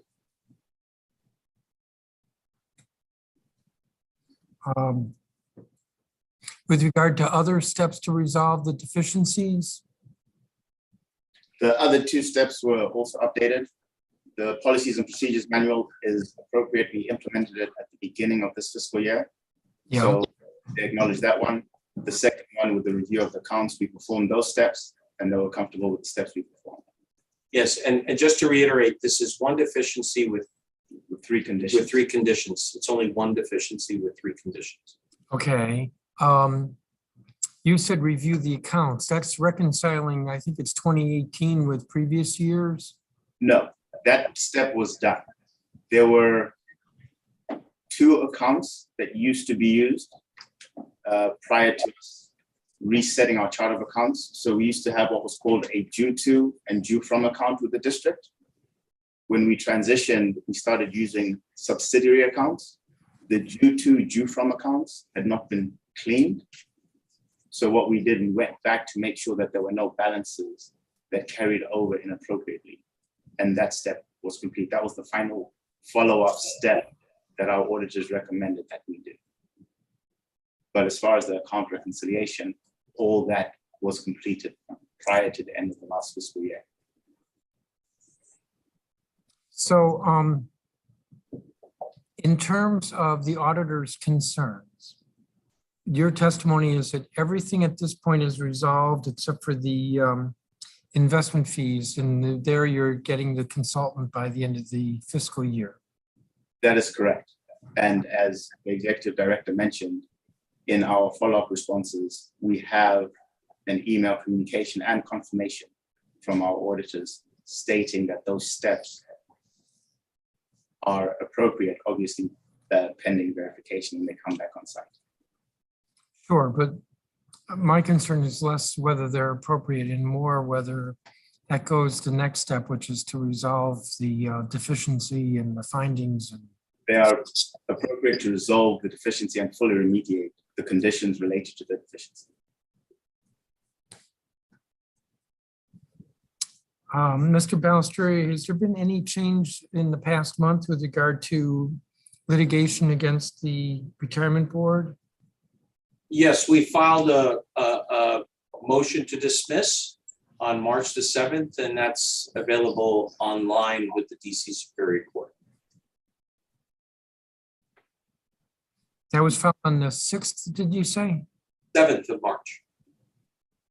Okay, and I take it then the court hasn't acted on that or scheduled a briefing or oral argument or anything? Well, the next step is in litigation is for the other party to have some certain amount of days to respond to the motion to dismiss.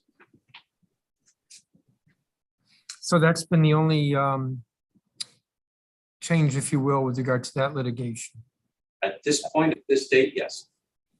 Have there been any changes in the past month with regard to the federal investigation? There have been no changes.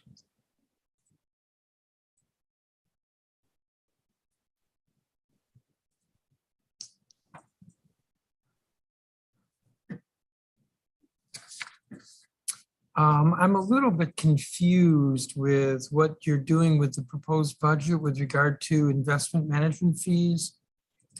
So let me see, I'm looking at page 4. This may not be the best place, but NPS decrease, primary drivers were decrease in investment management fees and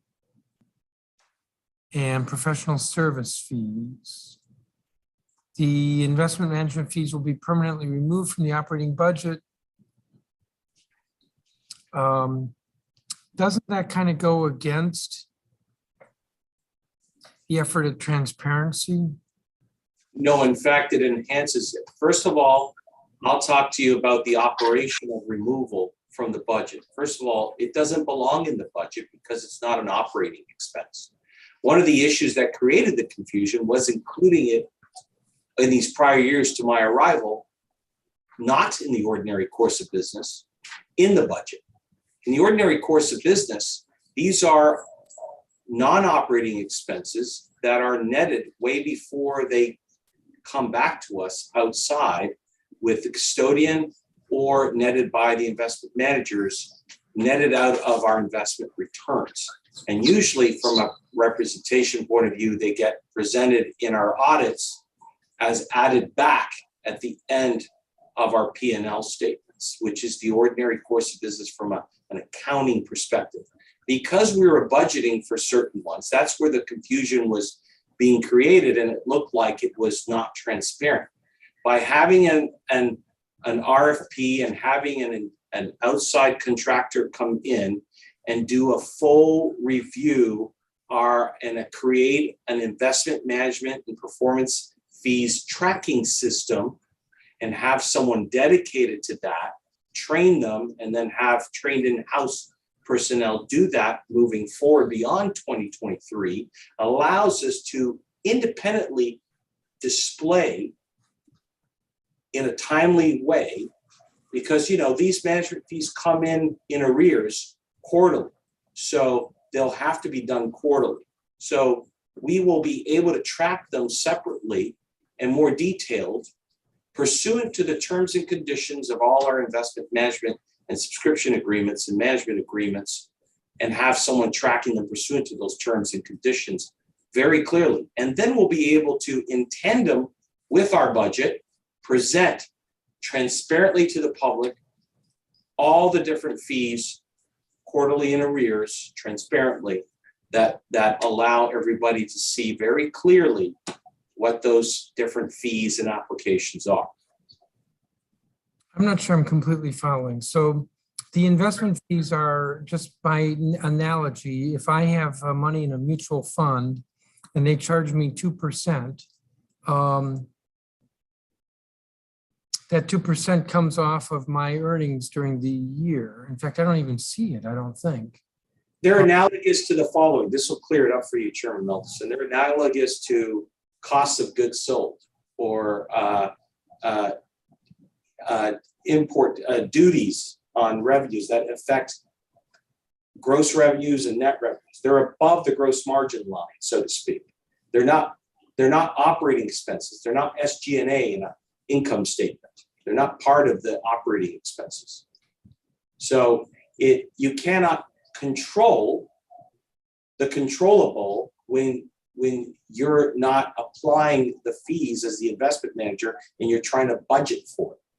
You understand? It's like, I'm not going to be able to do that if it's above the gross margin line when I'm operating a company. I can only budget for what I am in control of in my operations. Operating expenses. Non-operating expenses are not controllable by me. So I have to work with and communication with the investment managers that we directly invest in, our custodian, and gathering that information because they're netted out as part of the fee arrangements in the terms and conditions of those investment management agreements that the funds have with their subscribers to their investments, their investors, their LPs. When you say netted out, meaning that before you get your earnings, those fees have been deducted. That is correct. So how is the public or the council to see the fees?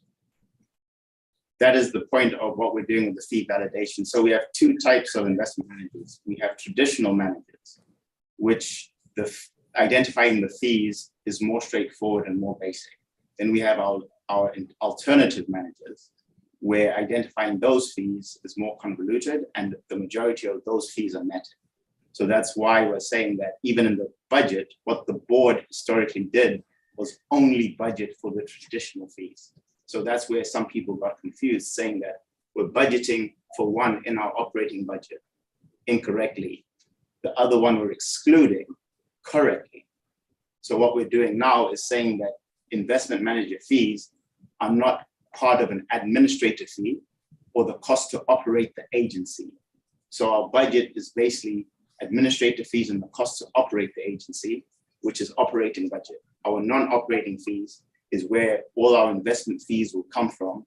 And what we're going to do is take that extra step in the fee validation contract to not only do the simple traditional manager fees, we're also going to make sure that that's why there's that 3-month arrears with the alternative managers, because we have to wait until they have their information available to us to go in to do the detailed dive to make sure that the recalculation of the fees and the application is accurate and in accordance to our fee schedule. And how will that be represented at the end of each fiscal year in our accounting statements, those fees? And so currently we have a investment fee schedule in our financial statements that presents this information. What we'll be able to do on a quarterly basis with our board is also have a separate communication related to the totalities of the fees that have been paid. Correct. So that's why we're saying it will increase transparency. Immensely. I got part of that. So you'll have an investment fee schedule in the annual statements. There's one there now. It's always been there. But what we're doing is stating that with the fee validation contract, we will have insight to a greater amount of fee. So we'll be able to report on the details of those fees that are netted. Because currently, there's no standard that requires a public pension plan as ours to go and get the details about the fees that are netted. It's because there's no guidance that is uniform. So what we're doing is we're taking that extra step internally to increase that transparency by having the fee validation contract or the contractor look at all the fees, including those that are netted. So once that information is available from our alternative managers, we can go back and do the recalculation. Two important points to note here, Chairman Mendelson, is one is to note that the financial statements are different than the budget, right? And so the investment fees were incorrectly put into the budget, partially and non-partially. That's what was causing the confusion. We always had a fee schedule in the accounting and audit appropriately. Second thing to note is that industry-wide, there is no uniformity or standard for accounting for this or requirements for transparency. That's why we're working with the SEC. Many institutions and funds and pension funds and publicly managed funds are working with the SEC and requiring private equity managers and funds to investment managers, public and private, to make sure that they're transparent in disclosing those in the future. That legislation is going now at the federal level. So there is no standard, and we're kind of ahead of the standard. We're holding us to a higher benchmark by doing this. This is not something that's required in industry-wide. This is something we're going above and beyond to do to increase transparency for what DCRB can do and control. So the schedule of investment fees has been part of your annual reports. Correct. Need to be part of the annual reports. However, it will be more robust. Correct. Correct. It will include the fees that are netted, whereas in the past it did not include those. Correct. We will strive to ensure that the information around the fees that are netted are included in our financial report. Now, the contractor who will be doing this work, so this will be ongoing and not one time? This will be ongoing well, it'll be ongoing for the first year or two. I call that a runway, whereby then we would have either someone trained working with maybe an outside consultant to continue ongoing. But the goal is, in principle, always to be ongoing from here on forward after 2023. Whether they're trained internally or whether we continue partially with the outside service or not.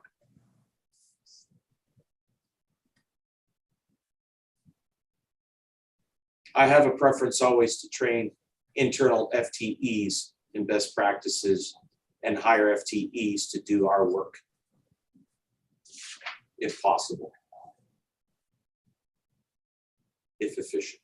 And the reason why you argue that these are not operating expenses is because these fees are applied before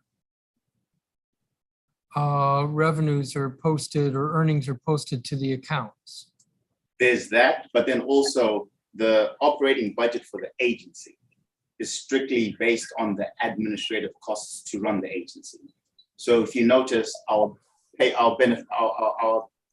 benefit payments are not included in the operating budget because we're paying the beneficiaries what they are due. Just like with the investment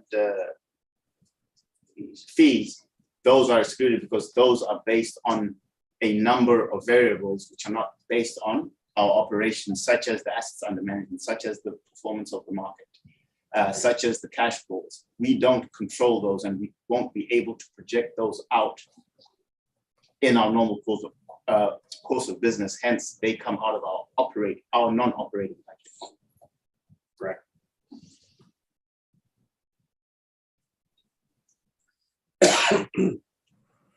You may have touched on this, but I'm going to ask it again. The budget book indicates a reduction of $6.7 million in professional service fees. What were these fees and why are they being removed? So what we did with those ones, from professional services, historically, the board had items in professional services that should have been in contracts. So that was a realignment.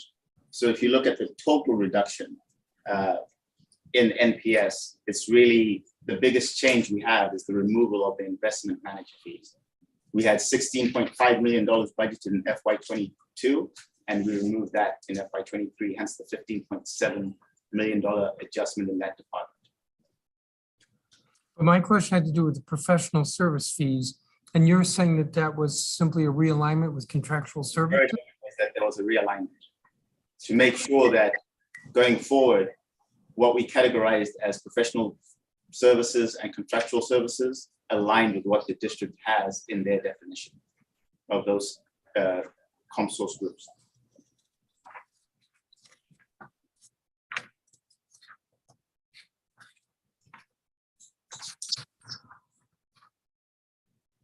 And in our budget book, the last paragraph in the explanation, we sort of explained out how that was done. I don't know if you have it. I can read the sentence for you. It says the net decrease. Yeah, no, I see it. I have it in front of me, page H9. Yeah, we added that information there for clarity. Okay, thank you for that. In your testimony, you indicated that you expect to receive approximately $6.7 million from the U.S. Treasury. Why wouldn't that be included in the budget? The reason why it's not included, we have an MOU, and it's based off the funded positions or the split positions, as well as there's various contracts that we can also apply. However, the categories of contracts and the type of services, it's a living document. So what we do, we will try to identify all those vendors that we'll be using during the year, but as new ones come, we are authorized to request services. So since we get a reimbursement from the US Department of Treasury and we send them a payment for those items that we're responsible for, it made more sense for us to, within our system, have the equivalent of the split fund and then run the reports on that portion that was attributable or can be billed to the US Department of Treasury and then receive the funds as reimbursement versus using those as part of the base budget funding. Yeah, I'm not sure I followed you on that. The budget is the budget. And the budget you said a minute ago is your operating costs. Your staff that pays benefits, pays out the benefits, is included in the operating budget. But what I'm hearing you say is that the federal benefits you don't include in the budget. The federal, That the administration of the federal benefits you don't include in the budget, or the reimbursement from the treasury you don't include in the budget. what I'm saying is that the cost of our administrative, because I guess with the STAR, it's about 53% or 57% split for the approved payroll positions. So what it is just the allocation of the DCRB employees' time covering the beneficiaries who are covered under the district's plan. So we don't budget for it because what we do, we're not paying it out, we're getting reimbursed from them. The payment that we send to the US Office of Treasury is specifically for the payroll services that we provide to their beneficiaries. And that's in the budget, this budget, Yes, the payment to treasury. yes, it is. But the FTE time spent on that is not in the budget. It is in the budget. But the federal reimbursement is not in the budget. Yes. So we pay 100%, and then we send out the percentage to the US Treasury to reimburse us for our staff's time. Kind of like a rebate. You don't budget for a rebate. You get a rebate based on. Actually, we do. Under the Anti-Efficiency Act, we should be. Actually, I think we do. We don't budget for the rebate. Well, the retirement board may not, but I think the district government does. We only get paid for what we spend. So that's why we do it that way. We don't get an advance payment from the US Treasury. So it's not like a typical federal grant where you get the budget authority up front. What we spend based on the agreement in the MOU. So they'll look at our budget and say that certain positions, if they're filled, we can split them. Certain vendors, if we use their services related to these specific allowable items, we can seek reimbursement. So that's why we pay and then we get reimbursed. It's almost the same thing with the regular district agencies where they will budget under federal funds and then spend local and then seek reimbursement from the federal government. The only difference with ours is that we do not utilize the federal funds since we're under enterprise, and we separate the two, submit the allocations for our personal services during formulation, and then we seek reimbursements for all positions that are filled.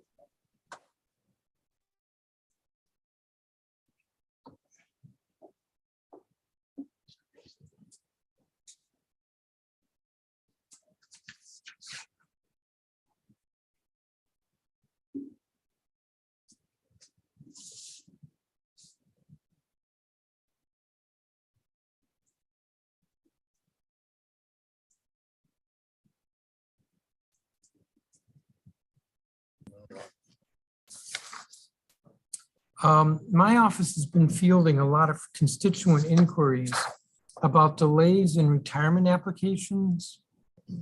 My staff tells me that DCRB has indicated that this is due to DCPS delays in working with DCRB.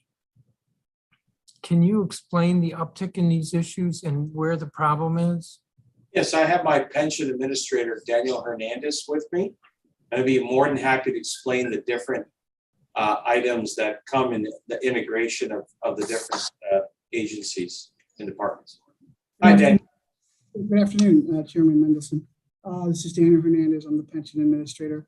It's not just DCPS. We rely on both MPD, DCHR, FEMS, and other partner agencies in providing us information regarding the retirement and separation of employees. What happens is we get the information, including healthcare, including their final salaries, their final verification of contributions and so forth. So it seems to be a little backlog of both DCPS and some other agencies, including our own sometimes, about getting the information to us. Once we receive the information, we can start then processing. We're working with those agencies to help them a little bit to get it more timely, and we're working through the issues. The thing is, they're experiencing staff shortages too. So being honest with you on that one. But there are some other ways we can go about helping them. We're going to go out there and actually train them exactly what is needed and work with them to faster get information to us so we can process it. From there, as you know, there is a retirement bubble. There has been a lot of retirements and also separations in the district. Both fire had a lot in December and January. Police is experiencing, as you know, with MPD, they're always recruiting because of officers leaving, and teachers also. So it's the perfect storm in COVID with staff shortages and so forth, but we are working on a case-by-case basis and working on any backlogs that might occur. Perfect example too is, for instance, some person who left the district years ago and they are now a deferred retirement, ready to retire. We require the personnel folder with official actions and financial records and so forth. That takes time to gather with new staff and in some of these agencies. It takes some time, and so there are some delays. And we're working diligently now with the Deputy Chancellor and their operations chief to get the process a little bit more streamlined. I have to say, I'm not quite following that. The process for getting the personnel records is unchanged, but the complaints to my office have increased significantly. They have. Just a moment. You talk about a retirement bubble. We're not getting complaints about the fire or police that I know of. It seems to be teachers. And I'm not aware of there being a significant retirement bubble, but even if there is, I think the first point you made is maybe the telling point that you're saying it's DCPS isn't getting the information to you. That is part of it. They have lost 2 key players in the last week. I've met with the Deputy Chancellor and one of their street operations persons. We are going to go out there and train any new staff on the necessary information that's required for us for processing. There is also some offboarding processes that we are going to be embedded in now with DCPS to get the information to potential retirees and new retirees faster. So if you want me to follow up, I can follow up with DCPS on their staffing levels. Right now, like I said, there has been some significant turnover in some of the positions that support the transmission of this DCPS information to our office. Well, a minute ago, you said that like you, they're understaffed. So to what extent are you understaffed? We're doing a good job.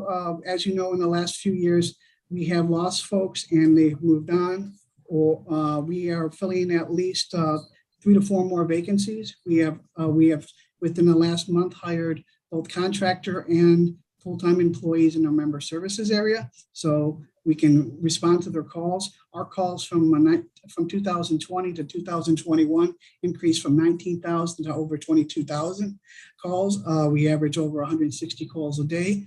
We're also looking for 2 more retirement analysts to fill some key positions because of a couple of folks did move on, some were promoted.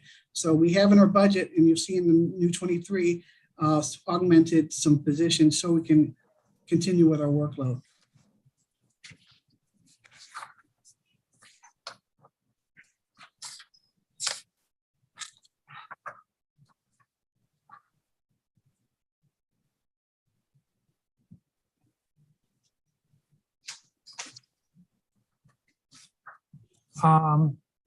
So looking at your budget, is this the line where you currently have 30 FTEs budgeted and you're increasing it by 8 next year? Yeah, really, I think, Manette, you can correct me, but I think moving and restructuring, I think we actually probably have 33, and so we're really increasing to about 39. We've reorganized a little bit, so like, for instance, a legal position has already come over to our shop, so forth. So yeah, we are 39, so we're including, a few more analysts, some more communications people, a few more retirement analyst, and even an IT position. So then is the budget book not accurate? I think I met the CFO that. What Daniel is referring to is that you see that there's 8 FTEs. One is a existing position that was moved over to his department. The other 7 are new. So he's got. But he testified that there are 33 right now approved this year and 39 next year. Oh, it's 30 and 38. Daniel was. That's my fault, my mistake. Let's look at the budget book, so he was estimating Say that again? 30 and 38. 30 and 38. And how many vacancies are there right now? Right now, I just counted it this morning. We have 6 vacancies that we're trying to fill. Well, you're trying to fill. My question was, how many vacancies do you have? This year, right now, 6.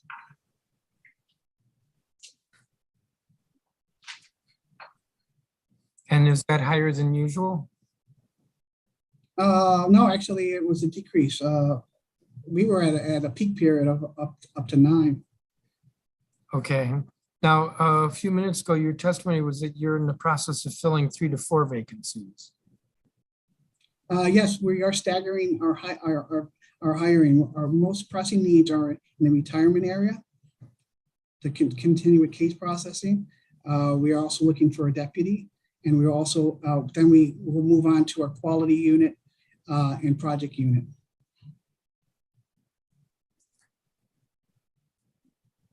Okay, Mr. Balistreri, why would you, since you have the money, why would you stagger the hiring? Why wouldn't you try to get everybody on board? I think based on what Daniel explained, that sure, we'd like to fill them up as soon as possible, but what he just explained was his priorities were the first 4 and the other 2 were next. So you might have used the word staggering, but probably improperly. The goal was more, he's prioritizing those certain positions over the other 2. So staggering is not the right word. I think it's more priority. But if the other 2 come ahead of the 4 that he's prioritizing in his services, retirement services, then they'll come before. But staggering, I don't think was the right word. I think that's what caused your confusion. Well, I have to say, I don't recall that my office has gotten very many calls about benefits in the past, but apparently we're getting quite a number now, and something's going on, and it seems to be more DCPS. And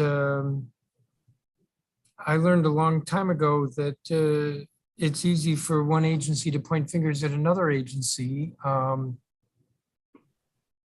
But this is of concern to me that we're getting these complaints. I agree. I think it's easy for an agency to point fingers at others. That's why it's important. What Daniel mentioned is the outreach, working with the agencies collaboratively.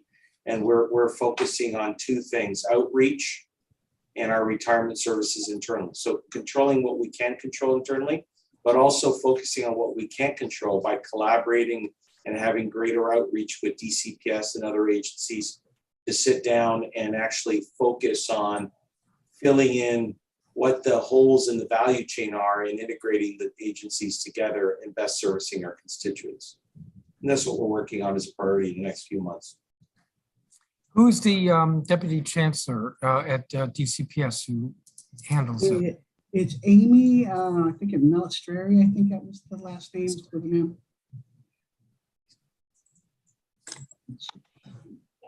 Okay.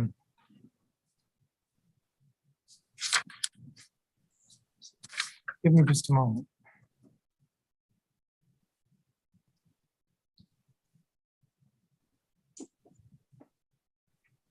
Yeah, Malastera. Maristera, Amy Maristera.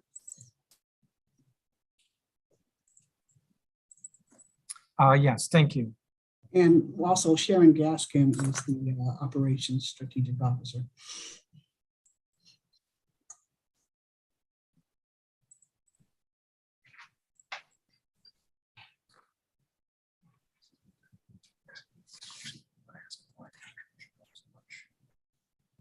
He has what it starts.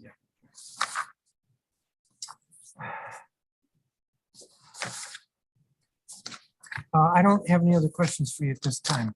Thank you all very much. Thanks so much, Chairman Mendelson. Thanks for everything. Yes.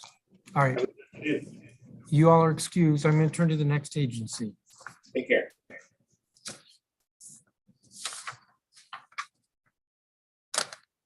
The next agency is Other Post-Employment Benefit Administration. And we have on the witness list Carmen Pigler, who's the Deputy Chief Financial Officer, but I understand Eugenia Collis will be here.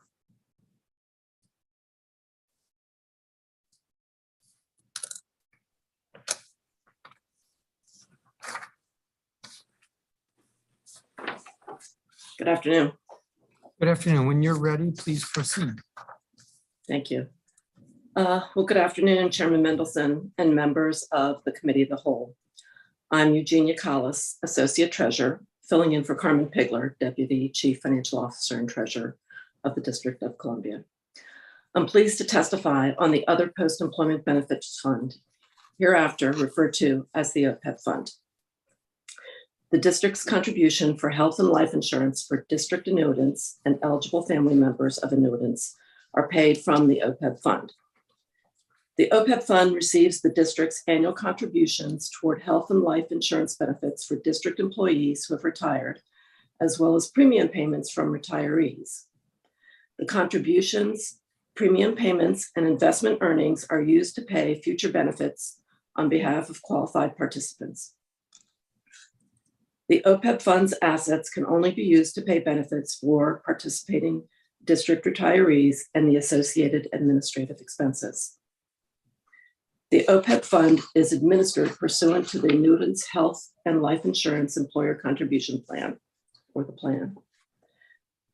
As of September 30th, 2021, the OPEB Fund was valued at $2.03 billion, with 2,805 beneficiaries participating.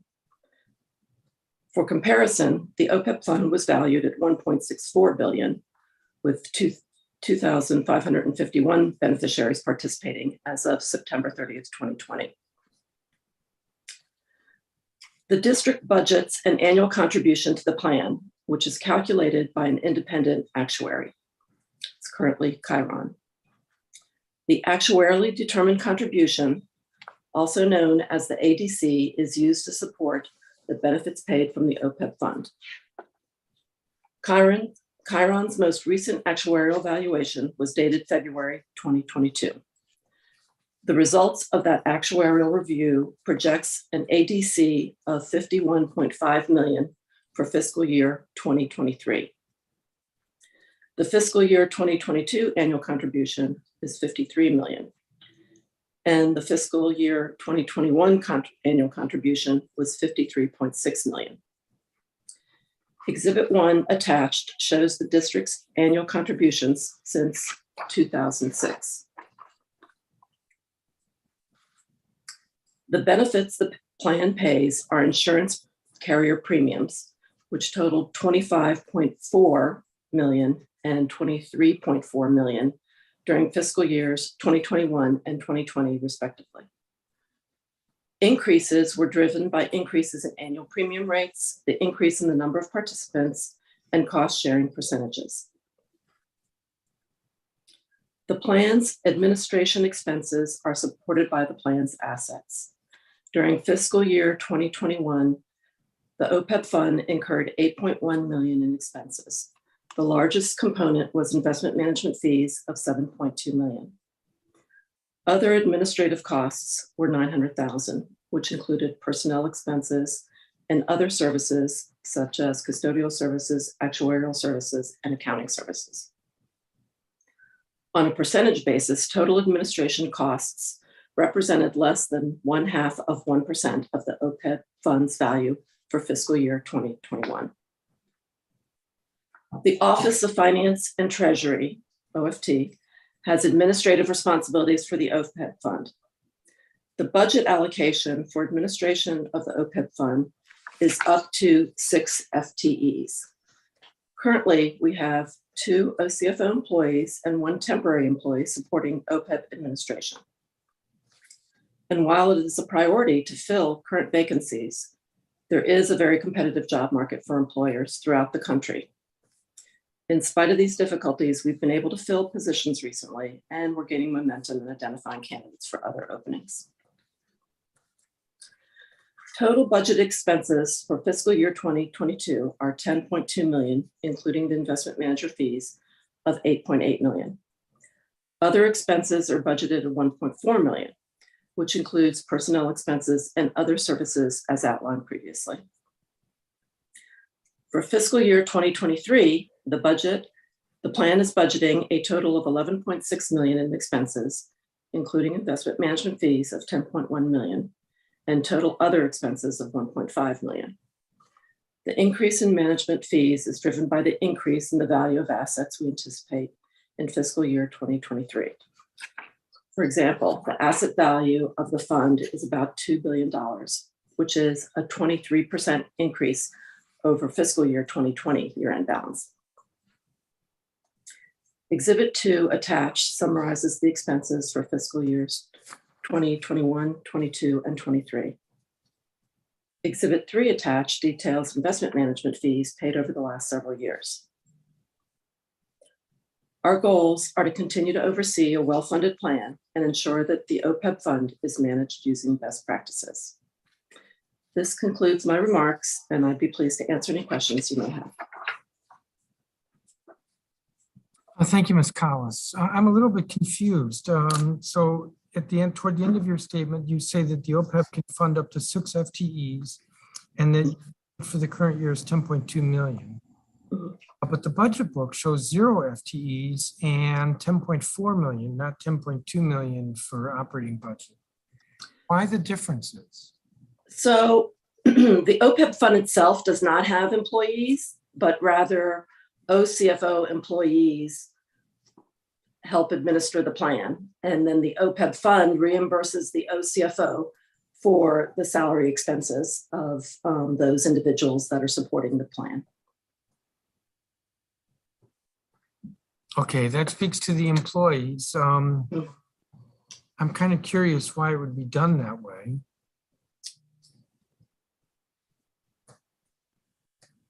I think that the OPEB fund historically was supported that way, and it was only in the last couple of years, once we made some explicit changes to the OPEB legislation to indicate that expenses would be paid out of the OPEB plan, including personnel costs, reimbursing the OCFO. Okay, what about the discrepancy in the budgeted expenses? So your testimony says 10.2, and that exhibit 2 says 10.157, which rounded is 10.2, but the budget is 10,416,000. I will have to go back and look. I honestly don't know why the budget book says 10.4 for 2022. Is that what you're asking? Yes. Yeah, I'll get back to you. Your testimony also said that the plan is budgeting a total of 11.6 million for FY23, and the budget book does say 11.6. So that seems to be accurate, but you know, the budget books are before the council now, so we need to know whether the numbers are accurate. So you'll get back to us with regard to that. I will. I'll get back to you shortly. Can you send us the actuarial analysis for the retiree health contribution? I have not sent it to you yet. The actuarial analysis has been completed, and we use it, or included as an appendix in the annual report that's currently being compiled, but I can certainly send you the actuarial report separately today. Well, when will we get the annual report? I've seen a draft of it. It's with the firm that actually creates the glossy copy. So Yeah. we hope to get it within the next couple weeks. Well, if it's actually the next couple of weeks, I could wait. Okay. But if it's going to be longer than that, then I'd like the letter now. Okay. Will do.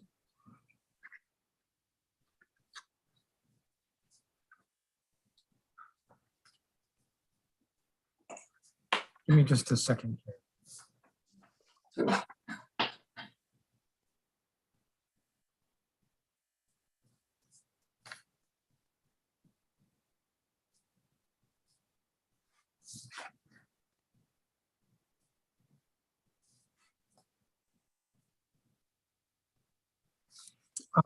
Why did the annual contribution go down?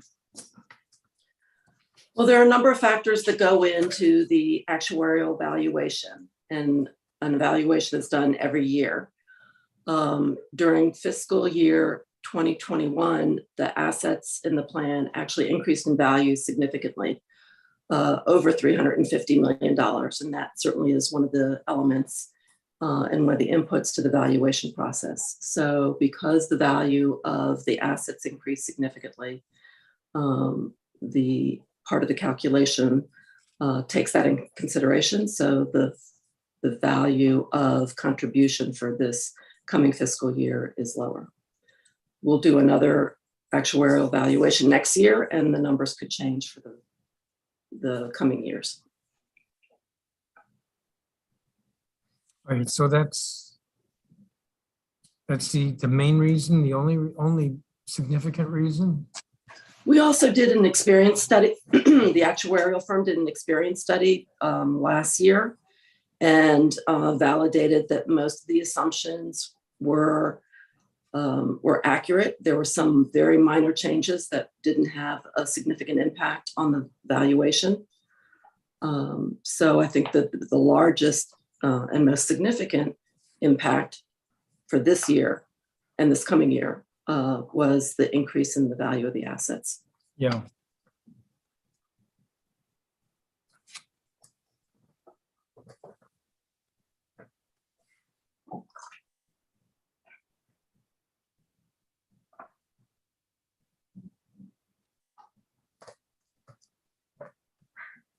Give me just a second.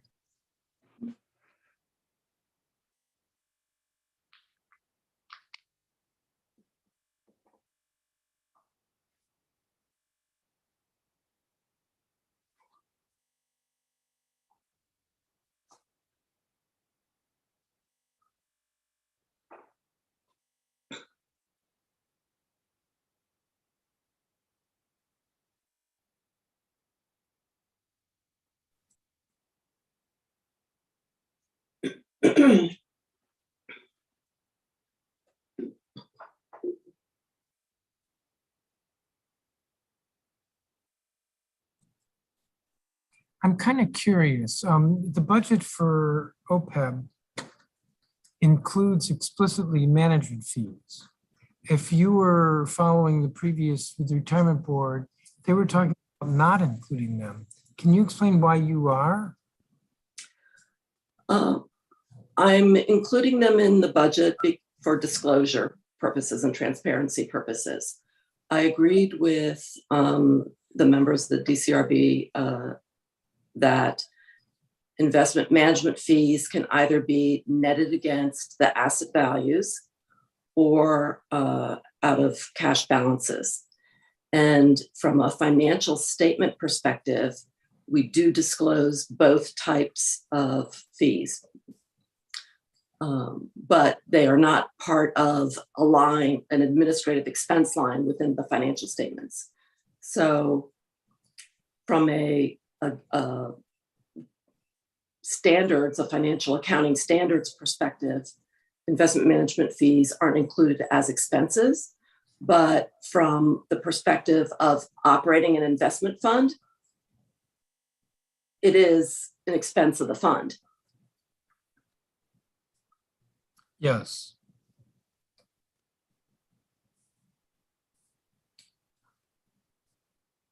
So you don't list them as a part of the budget, but you do list them.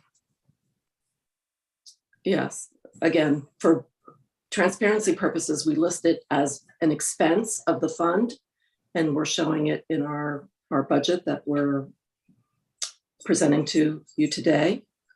But from an accounting perspective and a financial disclosure perspective, we show them, but they're not an expense line item within the statement of fiduciary net position.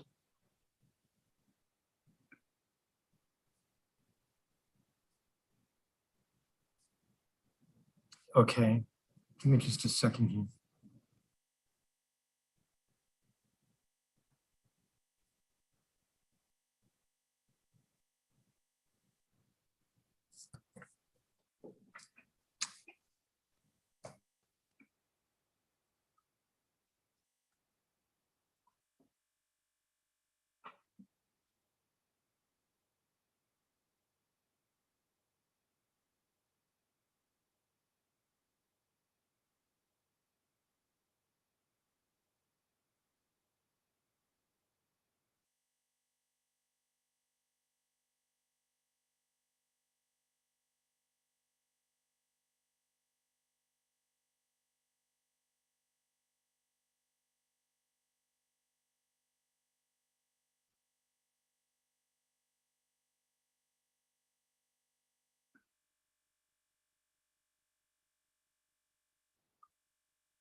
What did you call that again? A statement of fiduciary?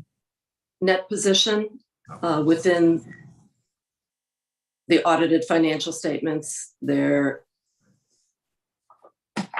is a statement of fiduciary net position, and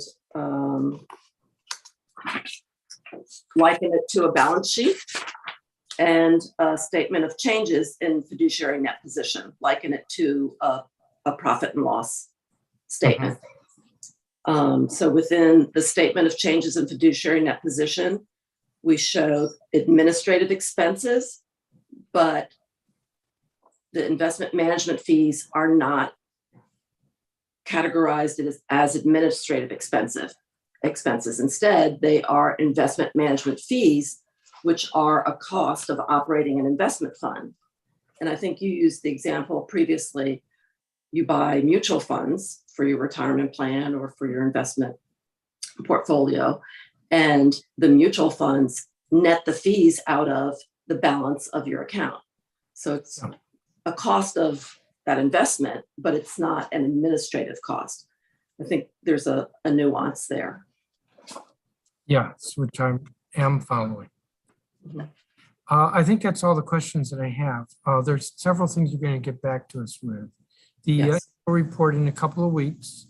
And if it is actually going to materialize in a couple of weeks, then I don't need separately the actuarial certification letter.